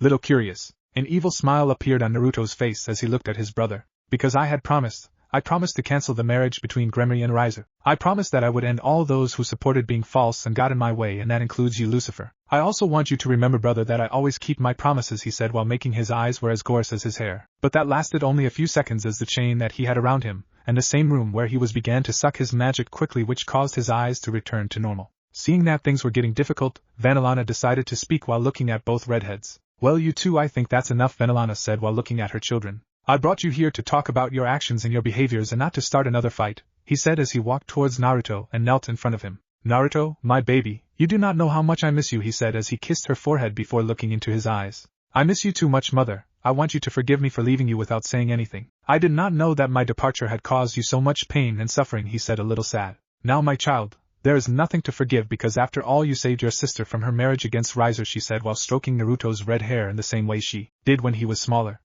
I may not have liked the way you did it, but that does not change the fact that thanks to you your sister is free of that torment that was so overwhelming and made her suffer. The sadness on Naruto's face disappeared quickly when his mother said that last, frowning a little at him. I did not do it for her. I only did it so that our family was not mixed with the Phoenix. That was the only reason why I did it, he said, contradicting everything he had said previously. That's something I wanted to talk to you about, Naruto-kun. Why do you keep calling Rias just because of his last name? She asked as she looked into her son's blue eyes. She never understood, because of the 3 of them he was the only one who had come out with blue eyes. Because you do not mean her as your sister? Naruto averted his gaze before speaking.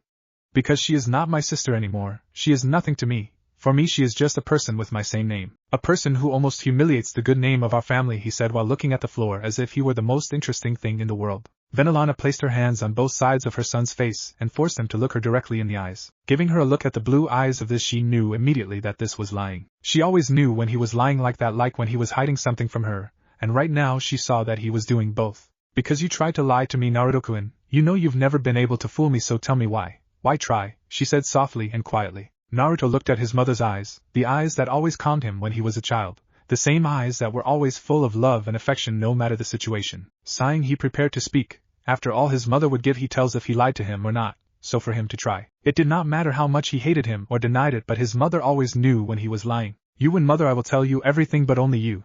I do not want him to be present, he said while looking at his brother. Nodding, the chestnut rose and walked towards his eldest son. Placing a hand in front of him, a magic circle of red appeared, and caused all the chains to fall to the ground before slowly disappearing. Looking at his firstborn son, she spoke. You can retire for now, Sirzechs, but I hope you know that you and I have not yet finished. You still have to answer for the wounds to your brother's face, she said, making the older redhead swallowed. Creating a circle in her other hand, she made the door that kept the room sealed open for Sirzechs to come out so she could be alone with Naruto. When she saw that her eldest son came out, she resealed the room so that no one could hear anything of what they were about to talk about. Well, Naruto now responds, because you hate your sister. Why is it that you do not want to know anything about Rias or that she calls you her brother? Because she betrayed me, the redhead said after remaining silent for a few seconds. Venelana's eyes widened a bit as she watched her son. She tranced me, she lied to me, she said she would only love me and only me, but it was all a lie, all just empty words, he said while clenching his fists tightly. Why do you say that, Naruto? Why do you say that Rias betrayed you? Because it's the true mother, because she promised that she would love me, but as soon as I turned my back she did. She was willing to give her body to a reincarnated lower-class devil with no courage or power, and all for that, to get out of his marriage against Razor, he said angrily as he looked at his mother. I promised her that no matter that I would always protect her. I promised her I would take care of her because she is my younger sister, but now none of that matters. I'm sure you know that she was about to hand over her body to her pawn as if she were a kind of cheap whore. I'm also sure you know what would have happened if Weni-sama had not stopped her. Not only the compromise between her and Razor was not cancelled, but also all the reputation, honor, reliability and credibility of the Gremory house would have been lost forever, he said angrily at what his younger sister was about to. Were many things that the demons could bear, but that your future wife would give him his body to another that is not you, as one that is never forgiven or forgotten. Something like that could lead to the ruin of a family, so his sister or not, he would not let anyone stain the name Gremory or even the Bale. And it is or it's something I would never allow. I will not allow our family's honor to fall or be fouled by the actions of a stupid girl like Rias. Venelana frowned a little when she heard what her son was saying. If it is true that if the mother of his grandson had not interfered when Rias was about to give his body to his pawn, all the reputation of the Gremory family would be stained and destroyed. Even his family could have been expelled from the pillars by such a dishonorable act that her daughter was planning to do. She was very lucky that it was Grafia who found Rias, and not another person who could have said everything and ruined her family. But even with all that, she would not allow anyone to speak ill of your family or your daughter, not even your own child. I will not allow you to address your sister in that young way. She is your younger sister, and you have to protect her, take care of her, love her and respect her, and not the other way around, she said firmly. Like her mother, Naruto frowned. If she wants my respect, then she has to earn it just like everyone else. For my Sirzechs and Rias are just people who share the same surname as me. They will have to fight and work very hard to earn my respect as well as my colleagues did it. And it does not matter what you say, mother. Nothing will change that, he said seriously. Seeing the look of his son, Venelana frowned a little more. Naruto was always a stubborn boy and difficult to change his mind. When he proposed something, there was no one to change his mind. So there's nothing I can say to change your mind? She asked, making her son shake her head. Sighing, she placed her hand on her son's head, making all her bonds disappear, and he was free of all the restrictions that kept him in the chair.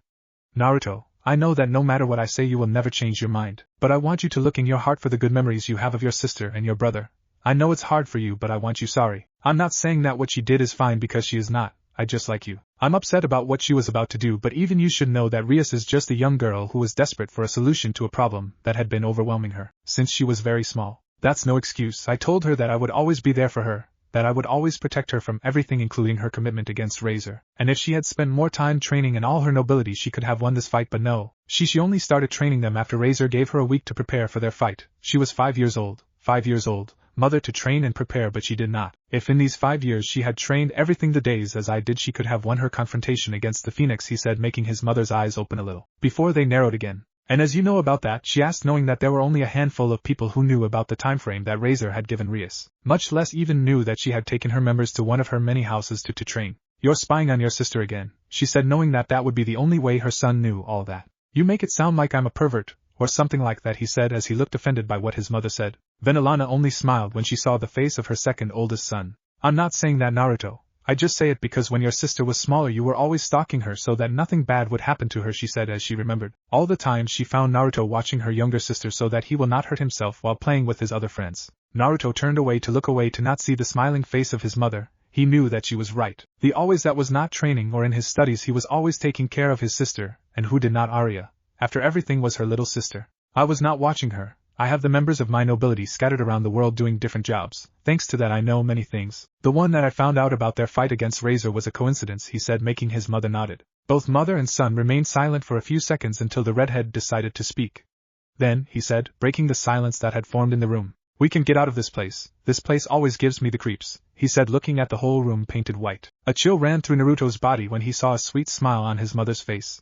A smile that could even cause a person's diabetes. Of course we can get out of here, Naruto-kun, she said before a magic circle appeared in his right hand. But not before you receive your punishment for leaving home without permission and for fighting to the death with your brother. Naruto quickly got up from his chair and started to get away from his mother. The redhead started to walk back slowly, but unfortunately for him the road ended when his back hit the wall. Ka-chan, we can talk about this. There's no need for you to do this, he said nervously as he looked at the magical circle of red in his mother's hand and the smile on his face. Please do not do it, he begged while kneeling. Placing his hand on his son's face, Venelana spoke with a sweet and gentle voice. Naruto, my baby, I'm not happy about this. I do not like this at all, she said while caressing his right cheek. This will hurt me more than Naruto.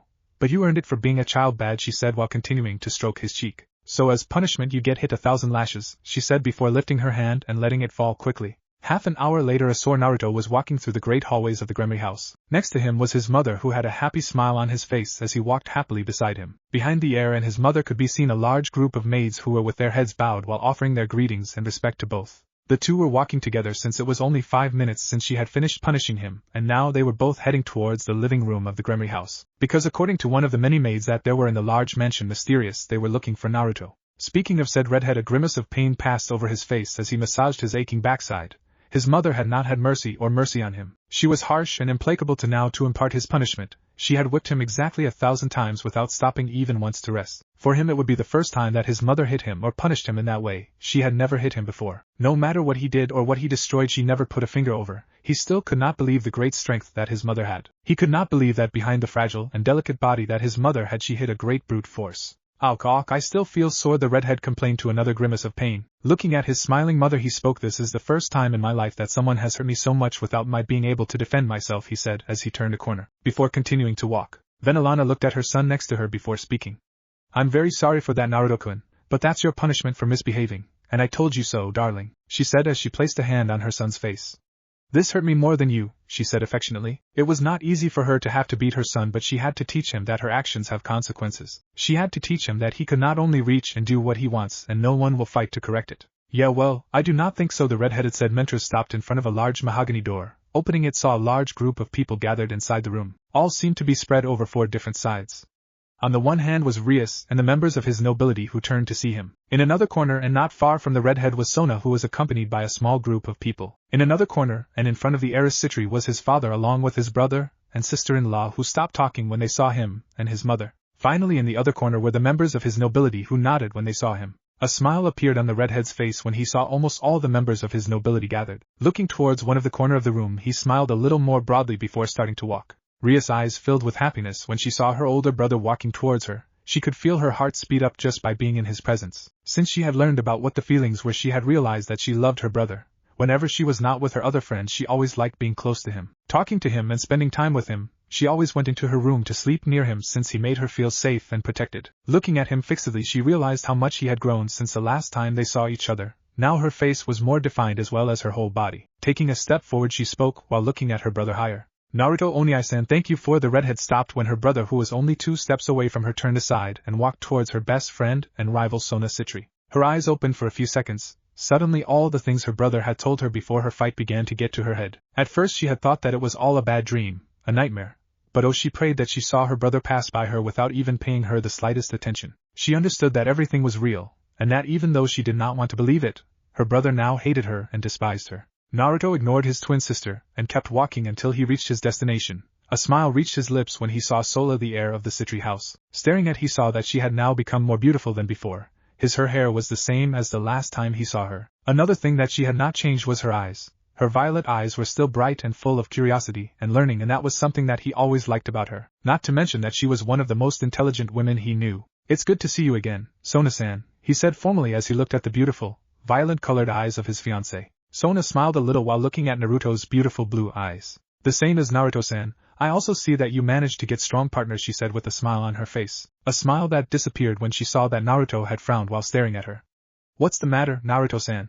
Is there something wrong with my face?" she asked a little confused. "Yes, in fact there," he said, confusing many, since in the face of the girl there was nothing. In fact, anyone who looked at her could say that she was a beauty without equal with a perfect face. Bringing his hands to the girl's face, the redhead took off his glasses before smiling a little. "Now yes, that's way better," he said as he folded his glasses and put them in his pocket. "Undoubtedly your most beautiful Tevis without those Sona-san glasses," he said before approaching her, and without any warning he kissed her on the lips. Sona's eyes opened when Naruto's lips met hers. After a few seconds she began to close her eyes and answer the kiss that the redhead was giving her. Almost everyone present was surprised when they saw how the couple of heirs were kissing, but no one was more surprised than Rias. The second in the line of succession of the Gremory house had her eyes open until she could not. From her place she could not do anything but watch helplessly as her older brother and her best friend kissed in front of her. A twinge of pain flooded her heart when she remembered the way her brother ignored her. For him it was as if she did not exist. The pain in her heart only increased when she saw the way her brother kissed Sona. She could not help it. Jealousy and resentment seized her. But despite everything she tried to control herself. She could not make a scandal in front of her parents and all the other people present. And as much as it hurt, she would have to endure seeing her brother kissing her best friend. The kiss between Naruto and Sona lasted almost 3 minutes. But unfortunately for the redhead and the brunette, the lack of oxygen caused them both to separate. After the two parted, a smile appeared on Naruto's face. A smile that widened when he saw Sona's flushed face, hugging her tightly. He approached her before getting close to her ear to whisper something. "You do not know the time I have waiting to do this, Sona-chan," he said in a soft and gentle voice. Sona's blush increased a bit more when she felt Naruto's muscles above her clothes. She could feel slightly of her fiancé's muscular and toned body. Placing her arms around his neck, she enjoyed the heat that exuded the body of the redhead, a warmth that made her feel quality and secure. "I'm also happy to see you again, Naruto. I thought you could not get there in time," she said softly so that no one would hear her. After all, she did not want anyone to know her secret and the redhead's. Squeezing the girl in her arms a little more, Naruto spoke. "If you import the distance and the obstacles, I will always go to your call, Sona-chan," he said, making Sona assume a happy smile on his flushed face. "Hey, who are you and why are you hugging Sona Kaichu?" The happy, quiet speaker between Sona and Naruto was interrupted by a voice behind the black-haired girl. A frown appeared on Naruto's face when he heard the boy yell at him, moving away from Sona, and he turned his gaze to the only boy who was with Sona's group. The boy who had shouted earlier was looking at the redhead with a frown. He and all his other companions nobleza who was to know who was the boy with red hair, and because he was kissing his leader. Naruto stood in his place while staring at the boy who had yelled at him. "You are Saji Genshiro, the newest pawn of Sona and the last one to join his group?" he asked, making the boy open his eyes a little. "How do you know about that?" the surprised man asked. A strange smile appeared on Naruto's face as he continued to stare at the boy. "Because I should not. After all, I have to meet all the members of the nobility of my fiancé, Genshiro-san," he said, surprising everyone who did not know that he was Sona's fiancé. Surprise and disbelief was clearly visible on Saji's face and everyone else who did not know about that fact. None of them could believe that their leader was destined to marry his best friend's brother, and that she had not told them about none of that. "You are Sona-sama's fiancé?" asked a girl with glasses while looking at a smiling Naruto. The redhead nodded as he looked at the dark-haired girl. "That's Tsubaki-san. I'm Sona-san's fiancé, and I also know you're his queen," he said as he took Sona's glasses out of his pocket and put them on his face. Raising his right hand, he opened his palm, and a few seconds later a magic circle appeared and spit out some lenses very similar to those he used before his fight against Razor and Rias Pion. Looking at the lenses in his hand, he turned and placed them to Sona. "No doubt these are much better," he said with a smile on his face. "So you keep those while I keep these as a welcome gift," he said before taking off his glasses and putting them in his pocket again. Naruto's smile disappeared quickly when he felt a very familiar magical energy a few steps away from him. He had tried to avoid all contact with that person, but apparently that would not be possible. So turning around, he looked at the person who had caught his attention. "Naruto, my son, it's good to see you again after 5 years," Lord Gremory said as he approached his son with open arms. He had realized that his son had been avoiding him since he entered the room. He knew that he was upset with him, so he decided to face it and end all this. Naruto looked at his father for a few seconds before a smile appeared on his face. Walking towards the leader of the house Gremory, he opened his arms to give a hug to his father. "It's also good to see you, father," he said, and when he was 2 steps away from the man, he moved his quickly and introduced his fist in the stomach of his father, causing him to fall on his knees on the floor while holding his stomach. Turning quickly, the kick to his father in the head and sent him to hit a wall. The eyes of all but Venelanas were opened when they saw the redhead attacking his father. The old Bale just shook his head amused as he watched his husband and son fight. She knew he would be something like that when he was with her father. he may never have been able to raise a hand against her, but against her husband it was something very different. Do not dare to stop them, she said when she saw that Rias and Sirzechs were about to intervene and stop them. But Okasama, we cannot let Tusama and Naruto keep fighting. Sirzechs said when he saw that his brother was sent to crash into a family painting. Onisama is right. We cannot let Onisan keep fighting with our father, Rias said with eyes full of concern for her second elder brother. I know this is difficult for all of you, but this is something they have to solve, she said before sitting in a nearby chair. Grafia, could you bring me some tea please? She asked, making the silver-haired woman nod and go to the kitchen. Naruto stared at his father, who had recovered from a strong blow to the face. That was to establish an arranged marriage between the Gremory and Phoenix houses, he said as he looked at the man who despite everything was smiling at him. I knew you Arias something like that, Naruto, the man said before wincing. Your strength has increased a lot since we last met, he said as he showed her a bruise that had formed on her face. Yes, and you still have not seen anything, the redhead said as he clenched his fists again. Running to his father again, he raised his hand ready to hit his father in the face again. But before doing so he stopped his hand a few centimeters of the redhead's face. Opening the palm of his hand, a magic circle formed in the palm of the redhead, and a bottle of wine came out of it. And this is to establish a compromise between the houses Citri and Gremory, he said with a smile on his face. Lord Gremory's eyes widened when he saw the bottle of wine in his son's hand. He could not believe what his eyes were seeing. This is an Aurum Red 1990 special edition. It is said that this is the best wine in the world ever created and the most coveted by collectors around the world, he said as he gently took the bottle, as if this was the most delicate thing from all over the world.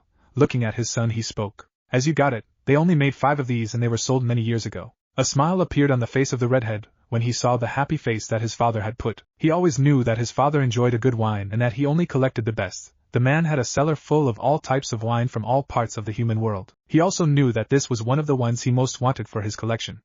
A client gives me a gift as a payment to fulfill a wish, he said as he shrugged. Naruto, my boy, you do not know how happy you have made your father with this gift, Lord Gremory said, still smiling. Now I can finally show off to Lord Citri that my collection is much better than his, he said before to disappear in a magic circle. A drop of sweat rolled over both Naruto's head and that of his mother's. Knowing his father, the redhead knew that possibly he would go to the house of the Citri to show off his new acquisition. Wait, Saji said after emerging from the shock that the news of his king's engagement with the heir Gremory had caused him.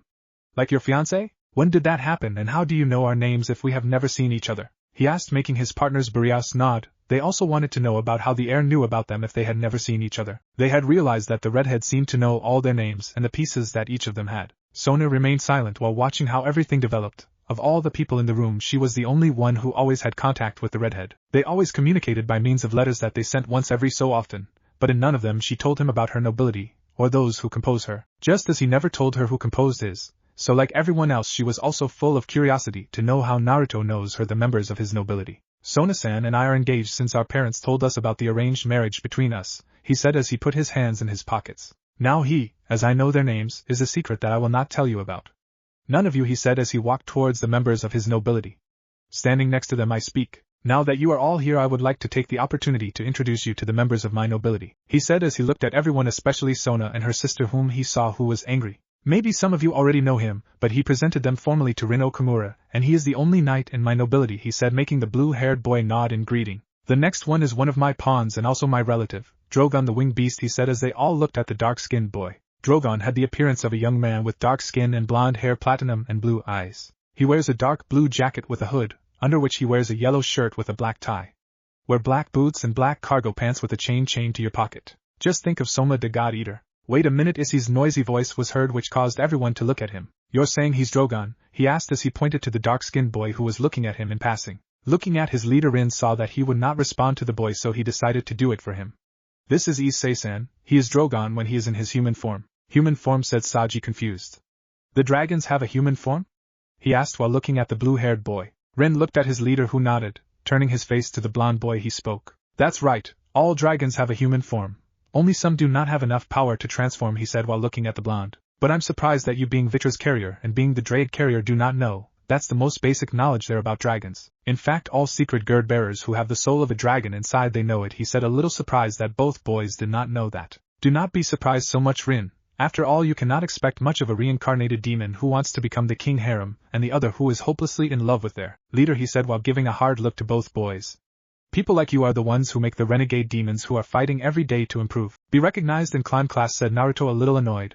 He had nothing against the reincarnated demons. In fact, a couple of his friends from when he was younger were reincarnated. But people like these guys and Razor are the ones who make the demons renegade and the blood demons pure, and that he did not tolerate. Issei frowned and clenched his fists tightly as he looked at Naruto, who gave him the right to at least appreciate him without even knowing him. From the first moment he heard him speak he knew that the redhead would not like him. And not caring that he is the elder brother of his king and the heir of the Gremory house, he would not let him speak to him in that way, or at least precede him. So and you do not know anything about me. You do not know anything about what I had to do to get here or how hard I trained to get this power, Issei said angrily. I know more than you think, child. Your full name is Issei Hayato, and until recently you were just a simple second-level student at Ku Academy who spent time spying on girls. While they were changing, Naruto said, causing more than one of the women present to give Issei a nasty look for what he was doing. You were turned into a demon after Gremory-san resurrected you using all his 8 pieces of pawn. Since then you confronted and you lost against several fallen angels and a former exorcist of the church, he said, making the eyes of everyone who was with his sister to open. For them it was as if the redhead was spying on them all this time,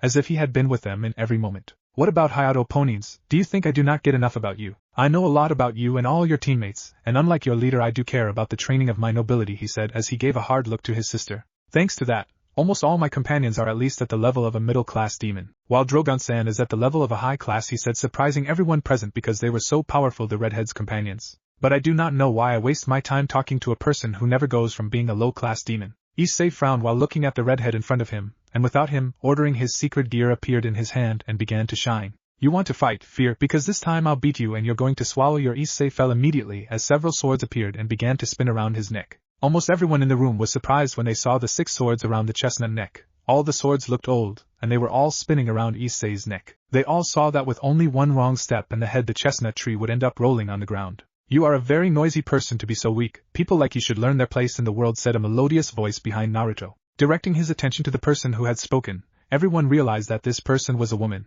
She was wearing a black military hat and a Spanish-style double-sized coat, iron gloves, a red band and boots. Black. In her left hand she had a Soviet submachine gun PPSH-41, while in her right she had a sword very similar to the one that revolved around Issei's neck. Physically she is a thin woman, with white skin and average height. Her hair was long and white, in which she uses a long red ribbon to make pigtails. But what most caught everyone's attention were their strange eyes, since they were red penetrating, which had a blue-green box in them. Those eyes were giving Issei a cold, unpleasant look, a look that caused the pawn to feel like he was facing a powerful predator who was waiting for him to make a move to launch himself at him. The white-haired girl narrowed her eyes a bit more as she looked at the chestnut tree. Maybe I should separate your head from your shoulders so that you and everyone present here will learn to respect their superiors, she said, making everyone tense a bit. Especially Rias, who did not dare to do anything for fear that if she do something his pawn would end up losing his head. The redhead was not stupid. She could feel the power of the girl in front of her. Just by seeing her eyes she could see that she was much stronger than her, and much stronger than almost everyone in the room. But fortunately for everyone, before the woman could do something drastic against Issei, she was stopped by Naruto, who gave her a firm look. Both young men stared at each other for a few seconds. Blue looked at the strange red and green eyes of the girl in front of him. Releasing a little of his power, the heir Gremory spoke. Easy, Altair. There is no need to waste time with a person who is far below your level, the redhead said while looking at the girl in front of him without blinking. The named Altair stared at Naruto's eyes for a second before snapping her teeth and making both her swords and her weapon disappear. Directing her gaze to the chestnut, she spoke. You saw luck this time, kid, she said before looking at her king's sister. As for you, Gremory, I would advise you to keep your pawn well controlled. I will not accept more disrespect against my king or anyone who accompanies us, she said before disappearing into a circle of blue. Naruto sighed when he saw how the girl disappeared before his eyes. Shaking his head a bit, he directed his gaze towards his knight. Rin, please could you find Altair for me? He said, making the blue-haired boy nod. Well, when you find her, take her home and do not let her go. I do not want her to be in the mood she is in. Find her crazy, he said, making Rin nod and also disappear in a circle of blue. After the boy disappeared, the entire room was filled with an uncomfortable silence. A silence that was interrupted when Naruto's mother took a couple of steps towards him. Naruto, who was that girl? She asked as she looked at her son. That was Altair, my queen and one of the strongest people in nobility. She's almost as strong as me, he said before pausing. No, she is maybe much stronger than me. And now, thanks to the actions of the useless Gremory-san pawn, she is upset, and now I have to finish my meeting here to try to calm her down before she kills someone, he said as he created a circle under his feet. Directing his gaze from his mother to Sona, he spoke. See you soon, Sona-san. I have a very important issue to talk to you, he said before disappearing from the room. Sona Citri, second daughter of the House Citri, and the sole heiress of that house, was sitting as usual in his personal office within the club of the student council. And as usual she was signing some important documents. Next to her was his faithful and loyal queen Tsubaki, who had in his hands some documents that she had already signed. Suddenly a red light appeared in the middle of the room which caused the attention of both women to address the light that had appeared. Both were surprised when a magic circle with the symbol of the house Gremory was formed in the middle of the room, which was impossible since the whole room was protected with a magic barrier which prevented anyone who did not belong to the Citri family from being transported inside it. Sona's eyes widened a little when she saw the person who had left the magic circle. "Naruto-san, what are you doing here and how could you get into this room?" she asked, a little surprised by how Naruto managed to enter the room so easily. Naruto just smiled before walking and sitting in a chair facing Sona. "I told you that we would see each other soon, Sona-san. Also remember that I learned how to teleport using Citri circles when I was 5 years old, or maybe you do not remember. That I always found you when you hid inside your house," he said with a smile on his face. Sona under his pen while looking at the redhead in front of her. "Yes, now I remember," she said as she crossed her hands in front of her face. "But for future visits, I'd like you to use the door as a normal person," she said seriously, making him nod. "Now could you tell me what is the reason for your visit?" she asked as she stared at him. Naruto looked at the girl in front of him before turning his gaze to the queen of his fiancé. "Tsubaki-san, you think you could give us a moment alone to me and Sona-san?" the redhead asked with a small smile on his face. Tsubaki looked at her king, who nodded, assuring her that she would be fine and that she could leave. Nodding in return, the black-haired girl left the room, leaving both heirs alone. "Well, Naruto-san, it's so important that you needed my queen to come out and leave us alone." Naruto nodded as he looked at the serious face that Sona had on his face. "I need you to introduce me and the members of my nobility as exchange students in this academy," he said seriously as he looked at the girl in front of him. Sona was a little surprised by Naruto's request, but still she did not let her surprise be visible on her face, and tried to keep her expression calm and neutral as she looked at her fiancé. "Because you want to be in this Naruto-san academy, maybe it's to watch Rias and her nobility," she said, making the redhead frowns. "At the moment, Gremory-san and her nobility could be less important to me, Sona-san. My reasons why I want to enter this academy are much bigger and more important than her," Naruto said seriously and a little annoyed by what Sona said. "So if it's not for your sister, you could tell me what are the reasons you have in this place?" Sona asked, a little curious. A smile appeared on Naruto's face as he looked at the girl in front of him. "Good try, Sona-san, but that will not work. I will not tell you my reasons. But if I tell you that if you help me with this I could help you with your little school problem," he said, making her narrow her eyes a bit. "How do you know about that?" she asked as she looked at the redhead in front of her. She had realized that he had changed a lot since the last time they saw and talked. "As I said earlier, Sona-san, there are many things that I know. One of them is that in order to make your dream of creating an academy in the underworld to teach the reincarnated demons and demons about our history, how to use their magic, and about the classification game succeed, you need the support of at least 3 pillar families and the approval of all the Mao," he said as he watched. As she frowned a little more. "So if you help me with that, I, future leader of Casa Gremory, I can give you our support so that you can continue with your plan. Also if you help me I can get the House Baal and the House Astaroth support you too," he said as he leaned forward and placed his arms on Sona's desk. Sona looked at the redhead in front of her as she thought about her proposal. She had been for years looking for the support of the other families of the pillar so that they would support her idea. She had also spent hours in her family's library while looking for the way to make someone support their idea, which would not only help the reincarnated demons to be better prepared for their new life but could also help the kings to unite more with their servants, and thus have a united and well-trained and educated nobility. But she had not found anything she could use. And now Naruto appears after 5 years telling him that he could easily solve his problem in exchange for a small insignificant favor. Looking directly into her eyes she spoke.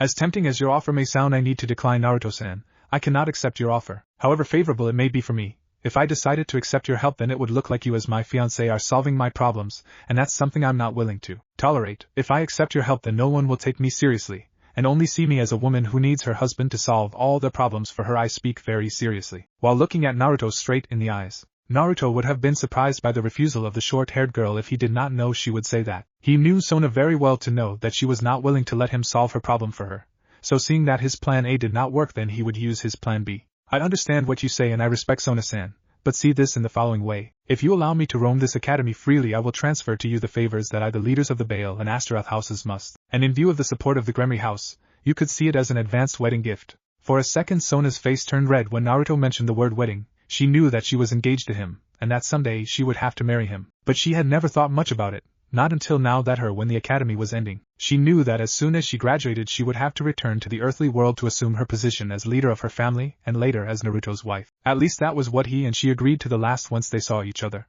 "If you put it that way, we may come to an agreement," she said, making Naruto smile a little. "But first of all, Naruto-san, I'd like to know why you came to me. Because not just go to the director of the academy and talk about this with the—" "That's very simple, Sona-san," Naruto said as he shrugged.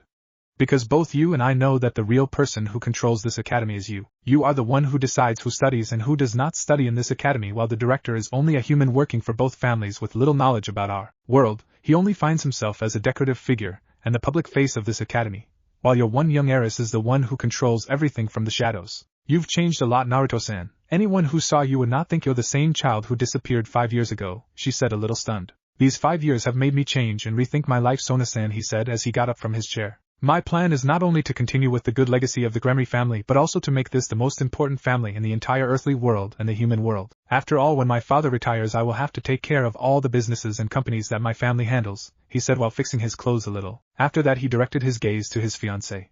But tell me, Sona-san, do we have an agreement or not? If we have, Naruto-san, you just have to give me the necessary documents, and I'll take care of the rest, she said as she got up and offered her hand to the redhead. Naruto squeezed Sona's hand before bending over and kissing her on the back of it. My gentleman Rin will take care of bringing the documents later. In them the names that we will use while we are here will appear as well as the classes that we will take. I also need you to provide me with a club which we can use my companions and me to meet without raising suspicions. Nobody, he said, making Sona nod. As I told you, Naruto-san, I'll take care of everything, she said as she watched as he nodded and went out the door, and even after the redhead left she stayed standing until she stopped feeling the magic of the redhead. So soon she realized that he was far away she dropped into her seat. Sighing she took his hand to his heart, which was beating 1,000 beats per second. Because whenever I see him my heart gets so close, no matter how much time passes or when I see him I still cannot stop feeling like a girl in love when he is close to me, she thought while I closed my eyes.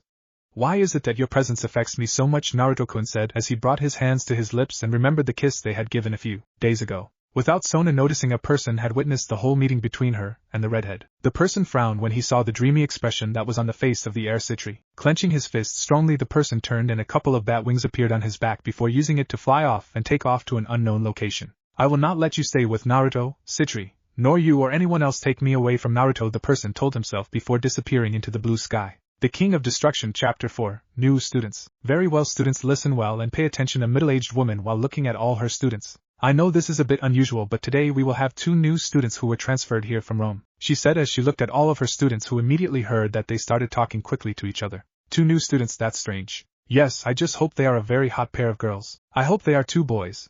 There are already enough girls and few boys to choose. A blonde girl said while looking at her partner, who nodded in agreement. I understand you very well, my friends. The few beautiful boys there already have a girlfriend, and those that remain are some perverts, she spoke while looking at her best friend. Clapping the teacher several times caused all the conversations to stop and everyone to turn around to see her. Well, now that you are a little calmer, I would like to ask our new students to come and introduce themselves to everyone, she said, and 2 seconds later the door opened to show 2 boys dressed in the school uniform of the academy. As soon as the 2 boys entered the classroom, it was filled with the cries of emotion from all the girls and some boys who were in the classroom. All the girls screamed with joy because the new students were not only 2 boys but that was also very handsome. They're so cute. The dark-skinned boy is so sexy. I want to be his girlfriend. I think I'm in love, a boy said with hearts in his eyes as he looked at what his new classmates would be. Many of the other boys who were close to the one who had spoken quickly moved away from it. Damn cute boys. Both students were only left with a look without emotions while listening to the screams and comments of everyone present. While outside they both had a look if emotions inside were cursing their fate of being in the same classroom as a lot of girls' fans. They were also cursing the person who had made them attend this academy. Clapping again, but now stronger than before, the teacher managed to make everyone shut up again. Girls, please calm down your hormones a bit and let the new students introduce themselves properly, she said before looking at the 2 boys. Go ahead, Okamura-san, Shiksawa-san, he said as he looked at the 2 boys who nodded at the same time. Rin nodded as he stepped forward and looked at all the boys and girls in front of him. My name is Rin Okamura. I'm 16. I'm from Okinawa but I grew up in Rome was the only thing he said as he stepped back and stood next to his partner. Seeing it was his turn, Drogon stepped forward while looking at all the girls in the room. My name's Soma Shiksawa, Drogon said while using the name he and Naruto had invented for when he was in his human form. And that's all I'll say, he said indifferently, which caused all the girls in the room to scream like a girl fan, which caused him to bother him a little more. While his classmates shouted like crazy, Issei had wide eyes while looking at the 2 boys who would be in his class. As soon as he saw them he recognized them as members of the nobility of his king's brother. His eyes they opened a little more when he saw that Drogon was staring at him to see if he dared to say anything. But as much as he wanted to say something he could not because the surprise was so great that he would not let him gesture any word. A smile seemed on Drogon's face when he saw the fear in Draeng's wearer. From the first time he saw the boy he saw that he was Deadle, perhaps the weakest person he has ever seen in his life and perhaps the carrier more pathetic than his companion dragon has had. Using his sensory powers he felt that the boy's level of magic power was very low, and his control was almost non-existent. If the boy was a disgrace not only to the bearers of secret gear but also to the reincarnated demons, that without counting his list of skills which left much to be desired. Seeing that both boys had finished their presentations and that they no longer wanted to say anything else, the woman nodded before speaking. Thank you for your Okamura-san presentation, Shiksawa-san, she said before looking around the room as she searched for the perfect place for both boys. After a few seconds she found the perfect places for them. Now I need Shiksaru-san to sit behind Hayato-san while Okamura-san sits behind Minami-san, she said, causing both students to raise their hands so they know who was who. Drogon's face showed a slight frown as he looked at the boy behind him. He would have to sit down. Walking towards him, he sat in the seat behind him before directing his gaze to the front where his teacher was. If you dare to speak to me or even mention that sometimes we have seen each other, I kill you. Understood, he said when he saw that the boy turned and so he could talk to him. Swallowing the chestnut, I look at the dark-skinned boy. Yes, said Issei, a little scared and in a shaky voice. Listening to the sound of wood being destroyed under his gaze, only to see how Drogon's right hand had changed from a normal human hand to a black draconian hand with large, sharp claws, the same sharp claws that had created a hole in the dark-skinned boy's desk. Swallowing again, he turned and looked straight ahead. He could feel the dragon's gaze behind him. He could also feel that another person was looking at him. Turning his head, he saw that other person was none other than Drogon's companion, who was giving him a happy smile. Or that was what he expected it to be. Turning again, he looked at his teacher. Sweat began to accumulate on his forehead. He felt like a cornered and helpless animal. After seeing that the two new students were sitting in their respective places, the teacher spoke with a smile on her face. Well, now there will be her history books on page 201, she said, making everyone nod and take out their books. All but Issei took out their books and began to look for the page that their teacher told them. The poor pawn of Rias was still with his eyes still in shock as he kept looking at the front of the room. His hands were shaking uncontrollably at the look that they were giving both the pawn and the Knight of King's brother. This has to be a joke. Please someone tell me it's a damn joke, Naruto thought, a bit annoyed while looking at all the boys and girls in front of him. Many of the girls had hearts in their eyes while the most of the boys had the frown while they looked at him. But that was not what was bothering him. What really was bothering Naruto was really the person who was in the same room as him. Sitting in front of him was his fiancée Sona, and next to her was the queen of his sister Akino. But also sitting in it row that the blackhead, and only a few chairs further back was her younger sister Rias, who had a surprised look on her face. Looking at his fiancée, he frowned a little more as he observed that she was giving him a weak and innocent smile. A smile that was not deceiving the redhead, since just seeing the smile of his fiancée he could see that she had placed him in the same room as her sister intentionally. She placed him in the same room as her sister.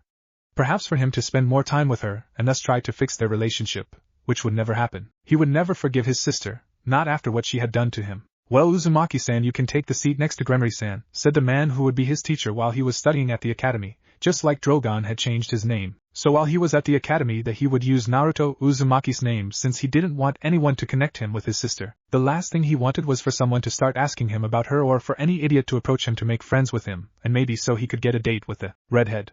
While Yushimazaki-san sat next to Kane-san, the teacher said as he looked at Altair, who nodded before starting to walk to his designated place. Throughout the time that Altair was walking, she kept looking at Rias with an unpleasant look, a look that the redhead gave back while looking at her without blinking. Raising his power a little, the redhead made all the demons in the room stare at him, but he ignored them, almost everyone, and only concentrated on his queen, who he looked at. That caused her to calm down a little and sit quietly in his seat. After squitting his queen, Naruto began to walk towards his place. Passing by Sona's desk, he placed his hand on it before continuing on his way to his seat where he sat before starting to look out the window. Looking at her desk, Sona noticed that something had begun to be written on it. A few seconds later, a smile appeared on her face when she saw what her fiancé had written on her desk. Placing her hand on the writing, she used her powers to make everything Naruto had written disappeared. Looking out the window, she could see Naruto's reflection and realized that he was looking at her. Smiling a little, she winked before turning her face to see her teacher, who had started with the class again. Naruto Gremory had never been as bored in his life as he was right now. He had spent most of the day sitting at his desk while listening to the endless and boring lectures his different teachers were giving him, to which we had to add the constant glances of love from his companions, the looks of hatred from his companions, and the annoying look of Rias, who turned to see him every 5 minutes, which was making him angry a little.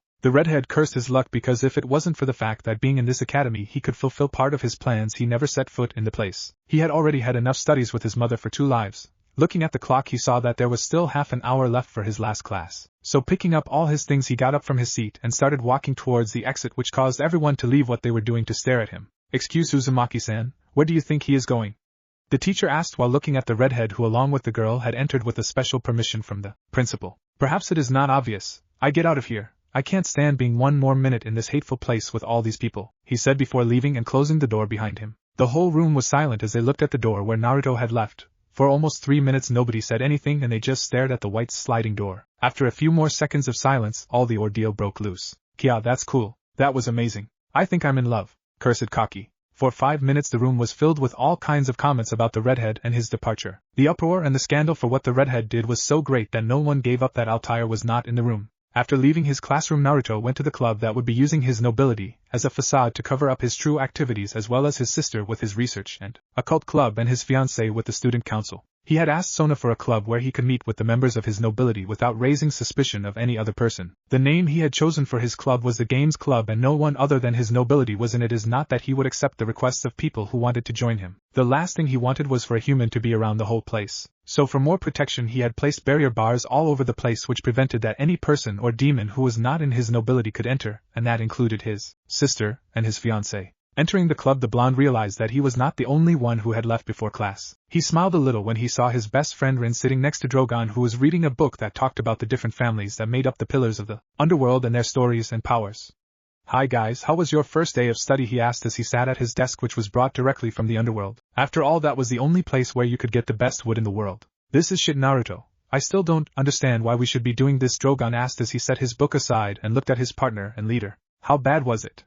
the blonde asked while taking a book that talked about the origin and history of the Gremory family. He had already finished reading the book that talked about the Bale family and its power of destruction. "We played the same classroom as Rias Gremory's pawn," he said, making Naruto's ear move a little. Naruto left what he was doing and looked up to look at his pawn and his knight. "Are you talking seriously?" he asked as he looked at both boys, who nodded. Leaning back in his seat, he closed his eyes before sighing a little. "So it's Sona's plan," he said as he opened his eyes and looked at the roof of his club. "She wants us to get acquainted with Rias and her nobility. That's why she put you in the same room as her pawn and Altair, and I put ourselves in the same room as she and Rias," he said, making both boys look at him with their eyes a little open. "You're serious, Naruto? Sona Citri did all this on purpose?" Rin asked as he looked at the redhead, who didn't seem affected by that. "That's my brothers. Sona Citri made fun of me and used me as she wanted," he said as he smiled a little. "Then you love Naruto, maybe you'll let this go on like this," Drogon said angrily.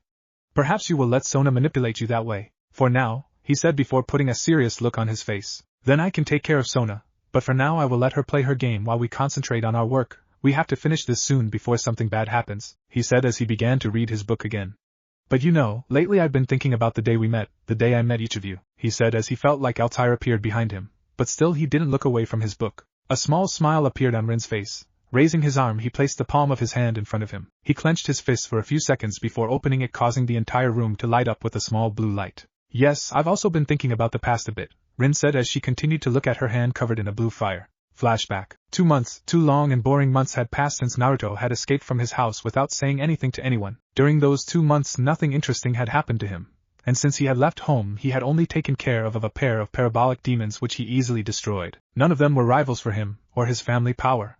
All the parabolic demons that he faced were just low-class demons. The redhead stopped and stepped out of the lane of thought when he heard a loud roar followed by a cry of pain. Walked towards the place where he had heard the scream. The redhead hid behind a wall just in time to prevent a demon from paralyzing it will crash against him. The redhead could not help being fascinated when he saw a boy of his same age set on fire, a blue fire which he seemed to dominate a little. His fascination leveled up when he saw what looked like a tail hanging on his back. He also had a sword which, like the boy, was set on fire. The boy on fire raised his sword and dropped it on the head of the demon, causing it to scream for a few seconds before catching on fire. The fire lasted only a few seconds, and when it went out the only thing left of the demon was a small part of black meat, scorched and unrecognizable. After he had finished his work, the black-haired boy holstered his sword, making all the fire that covered it completely disappear. Giving one last look to the demon that he had destroyed, he turned and left with an unknown destiny. Following the boy, Naruto saw that this led him to where he seemed to reside. The redhead could not help raising one of his eyebrows when he saw that what looked like the boy's house was nothing more than an abandoned and semi-destroyed church, which it had a large hole about the size of a vehicle, several broken windows, a destroyed wall, and the main door was not there either. The last thing and what attracted the most attention to the church was a yellow ribbon,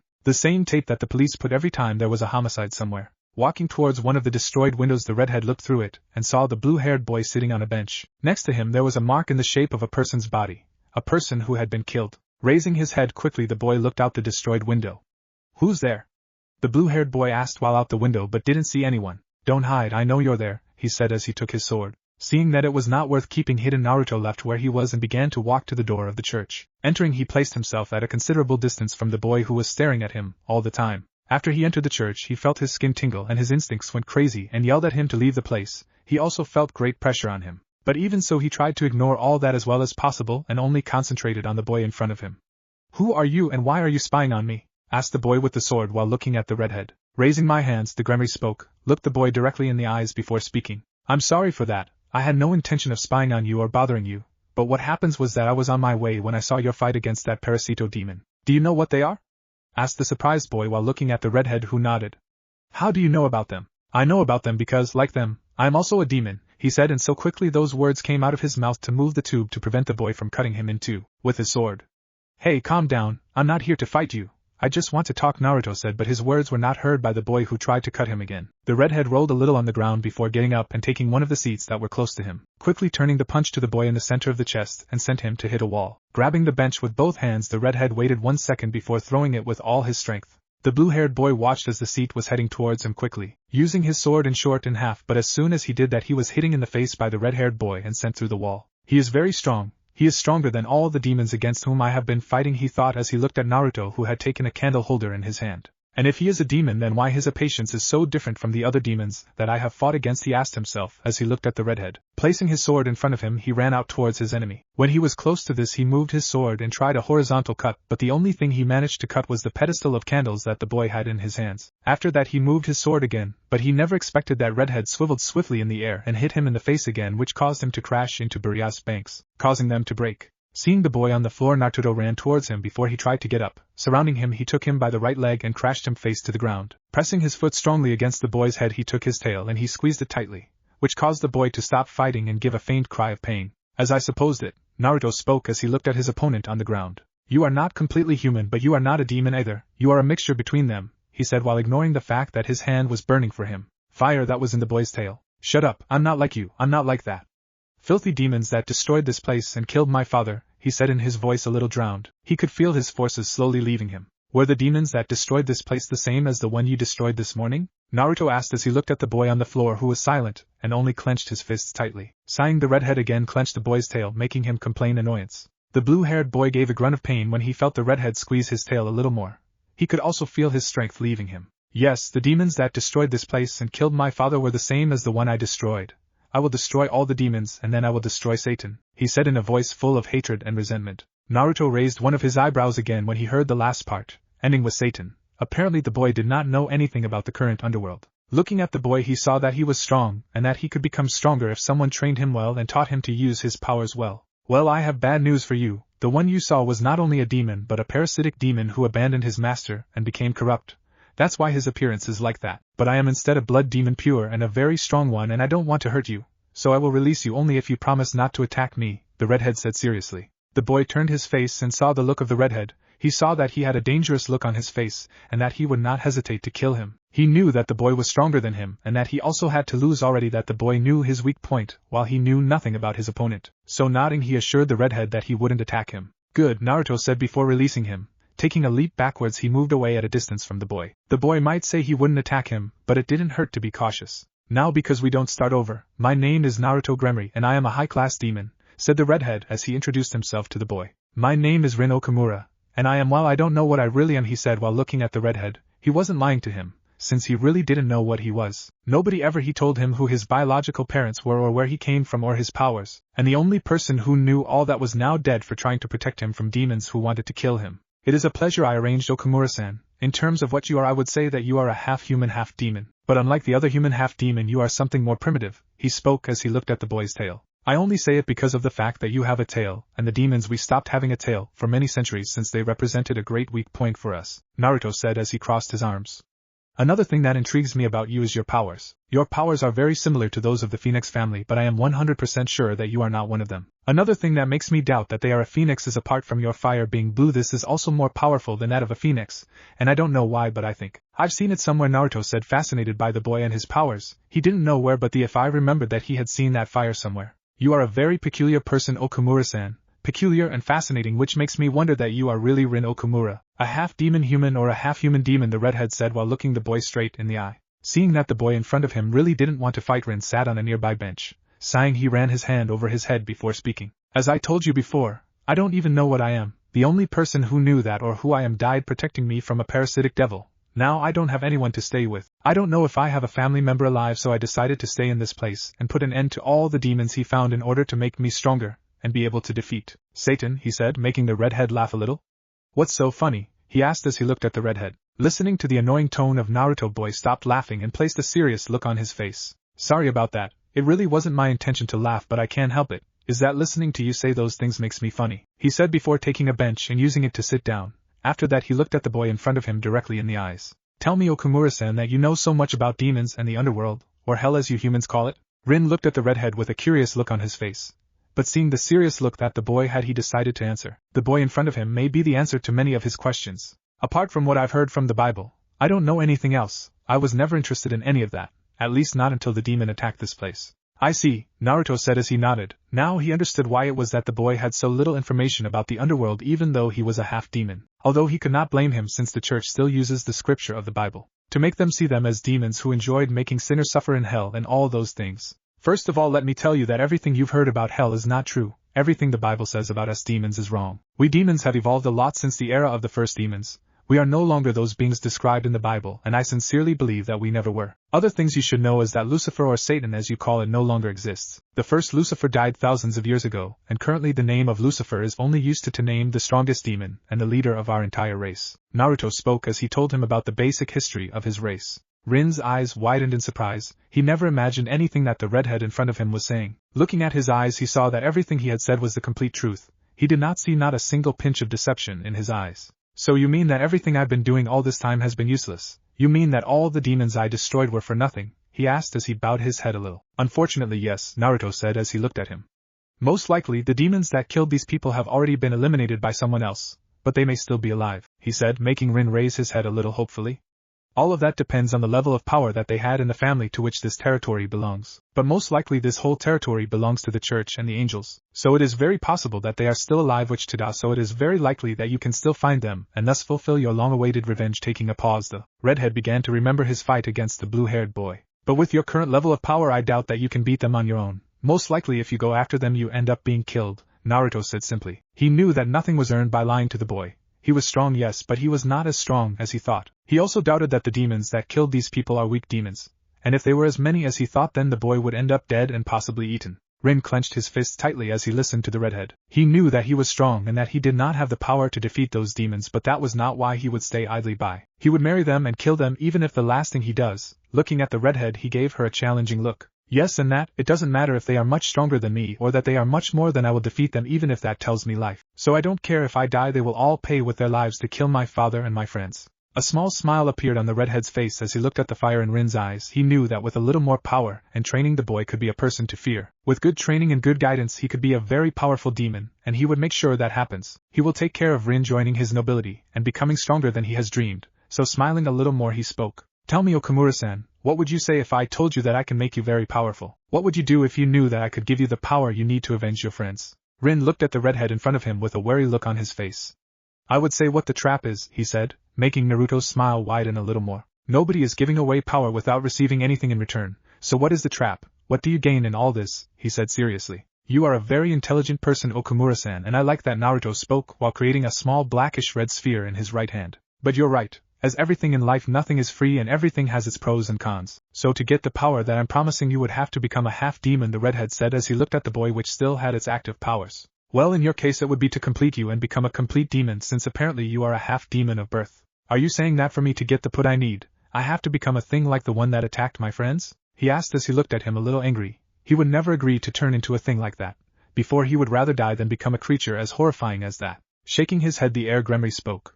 To begin with, those demons that attacked this place, and the ones you have been facing, are demon parasitos. Demons that betrayed their leader to act on their own, and as punishment they ended up that way.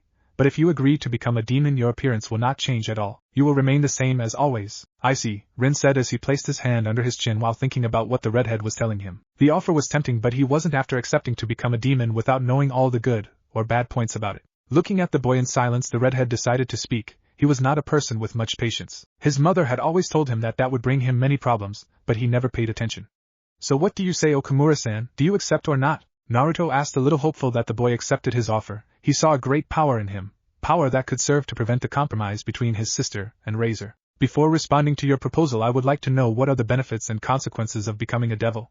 He asked as he looked at the redhead. The benefits of becoming a demon would be that your life could potentially be extended X and you can live hundreds of years. Another benefit of being a demon is that both your reflexes and powers will be increased. You can see in the dark so easily as in the day. Also, if you reach a certain level of power, you could get the same privileges as a high-class demon and pure blood like me. The last thing is that as a demon you would be under my protection and that of my family, Naruto, he said, making the boy nod. And the consequences, he asked? The consequences would be that as a demon you will not be able to step on a church without being affected by it. Also objects such as cruzzes and water vendetta would be very lethal to you. Also as a demon you cannot step on any land belonging to the church or to the members of the fallen angels, or else you could cause a problem among all of us, he said as he looked at the boy, who nodded again while thinking about all the benefits of being a devil. After a few minutes of thinking about the pros and cons of being a demon, Rias made a decision. So looking at the blonde, he got up from his seat before speaking. It's okay, Gremory-san accepted your offer to become a demon, he said seriously. Naruto nodded as he got up too and looked the boy straight in the eye. I'm glad to hear that, Okamura-san, and I promise you won't regret this. I speak seriously. I hope so, Rin said seriously. So, since I become a devil, I have to do a satanic ritual or something like that, he asked, making Naruto smile. 1,000,000 years ago that may have been necessary, but there are currently easier ways to turn a person into a demon, he said as he extended his right hand. Rin could do nothing but stare in amazement as a black box appeared in the redhead's hand. Opening the box, Naruto showed the content to the boy in front of him. Tell me, Okamura-san, do you know chess? Naruto asked, making him nod. Well, what I have in my hands are bad pieces which are used to turn a person into a devil, and as in normal chess there are 16 pieces. A king, which is the one that I have inside me, which makes me the leader of all. A queen, which is the second strongest, and has all the attributes of all the other pieces. 2 towers that increase the resistance of the bearer. 2 bishops that increase the magic of the user. There are also 2 knights which increase the reflexes and agility of people, and finally there are the pawns that may seem the weakest pieces, but they are the only ones that have the power to increase their power. They can have the same power as a queen piece when they are in enemy territory, he said as he explained to the boy what Ajuka had said to him when he received his bad set of pieces. Rin nodded as he absorbed all the possible information. He had to say that sincerely he was absolutely amazed by these pieces. Badly in front of him, he couldn't believe that simple pieces like these had so much power, or less even, that they could revive a person and turn them into demons. If you had to choose, which one you think would be better for me? Rin asked as he looked at who would be his future leader. Staring at the boy, Naruto decided to ask him a question that has been in his head since the beginning. Tell me, Okamura-san, where your powers come from and how you make them appear, the blonde asked as he looked at the boy. Rin looked at his hand where his sword was, which was still drawn. Second, my father said before he died my powers were sealed in this sword on the day of my birth. Because of that, to be able to release them I have to unsheath, and to seal them I have to do the opposite. And only with my unsheathed sword is it that I can use my flames. Although I don't have a lot of control over them since it's only been a short time since I started using them, he said as he tried to light his hand, but the only thing he got was for his index finger to hit. See, it's impossible for me to control it well, he said as he looked at the redhead. Naruto saw this and unpublished knew what piece would be suitable for the boy. Taking one of the knight pieces, he spoke. Knowing all this, I think it would be best for you to be a knight, since the agility and speed that they grant to their wearer would combine perfectly with your use of the sword, he said, making the boy nod. Well, you just have to lie on the floor while I take care of the rest, he said, and a few seconds later the redhead was on the body of the black-haired boy who had sealed his powers. But the redhead had noticed that even with the he still had his tail. He only knew that only the old demons had tails, so their powers must come from some ancient demon. So he would have to investigate and little find out that demon was a bearer of blue flames. But if forgetting that for now, he started with the ritual that his mother had taught him. By my name, Naruto Gremory, I order you, Rin Okamura, to be reborn as a devil, as a new member of my family, to live a long and happy life, Naruto said before dropping the piece on Rin's chest. The redhead's eyes widened slightly when he saw that the piece sank halfway before it shot out toward his hand again. Impossible, this is not possible, he said as he looked at the piece in his hand. What happens, Gremory-san? It didn't work, because if so, I don't feel different, Rin said as she felt the same as always. He couldn't feel that something had changed inside him. It didn't work. Apparently your power is too big for one piece to work, he said before taking the other knight piece and repeating the ritual again. As soon as the term and the 2 pieces sank into the body of Rin, the tube to take a couple of steps back and cover his face to avoid burning or being blinded by the intense tornado of blue fire that surrounded the boy on the ground. Turning around, Naruto ran out of the church when the tornado of fire began to expand and consume everything in its path. The tornado of fire quickly consumed the entire church and threatened to continue expanding all over the place, so to prevent that from happening, Naruto created a magical barrier around the fire to prevent it from moving forward. For several minutes the fire continued until it slowly disappeared. When the fire went out completely, Naruto walked towards Rin's body and could not help but be surprised by what he saw. Rin's body looked like it had grown a few more centimeters. His body musculature also increased, just like his hair, which grew a little more. The tail that was previously only on the tip was now completely covered with blue fire, while 2 fire wings were on his back. Looking into the boy's eyes, he saw that these seemed a little brighter, but that was only for a few seconds before returning to his normal color. Looking at the Naruto boy, I speak. How do you feel, Okamura-san? Looking at his hands, Rin spoke. I feel good, I have never felt better, he said as the fire surrounding his body began to disappear. So this is what it feels like to be a demon, he said as he looked at his new body. Looking at his hand, he saw that he still had his sword drawn, but his body was not setting on fire, as it always happened when he unsheathed it. What happened? What happened to my powers? Why are they not active? Naruto stared at the boy for a few seconds before speaking. Appearing your new state allows you to unsheath your sword without activating your powers. Most likely that is due to your new state as a devil, and as I see you can now use your fire at will, so close your eyes and imagine that your hand is on fire. Rin nodded before fulfilling the order of his new leader, closing his eyes trying to block all the sound around him and only concentrated on his hand. A few seconds later he felt something warm and opened his eyes only to discover that everything his body was covered in his blue fire. Naruto saw this and sighed a little disappointed. Apparently things would not be as easy as he thought.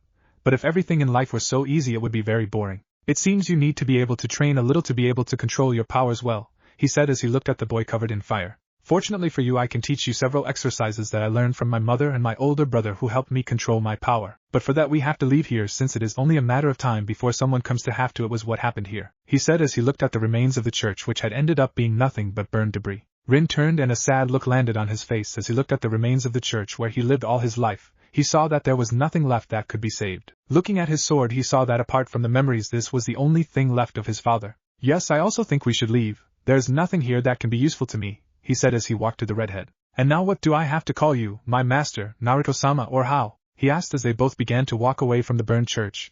They could already hear the firefighters and police approaching them. Naruto, only Naruto is fine. After all you and I are friends, he said, making the boy nod. Friends, Rin said while looking at the boy. For Naruto he would be the first friend he would have in his life since the other boys have always avoided him. He never knew it was to have friends and stuff. Then you can call me Rin, Naruto, he said before they both disappeared into the forest. What if Naruto was king of destruction in high school DxD? And thanks for watching my video till the end. If you enjoyed this content, then do consider subscribing to my channel. And leave a like if you guys need the next part. Comment down and thanks for watching the video and see you guys in the next video.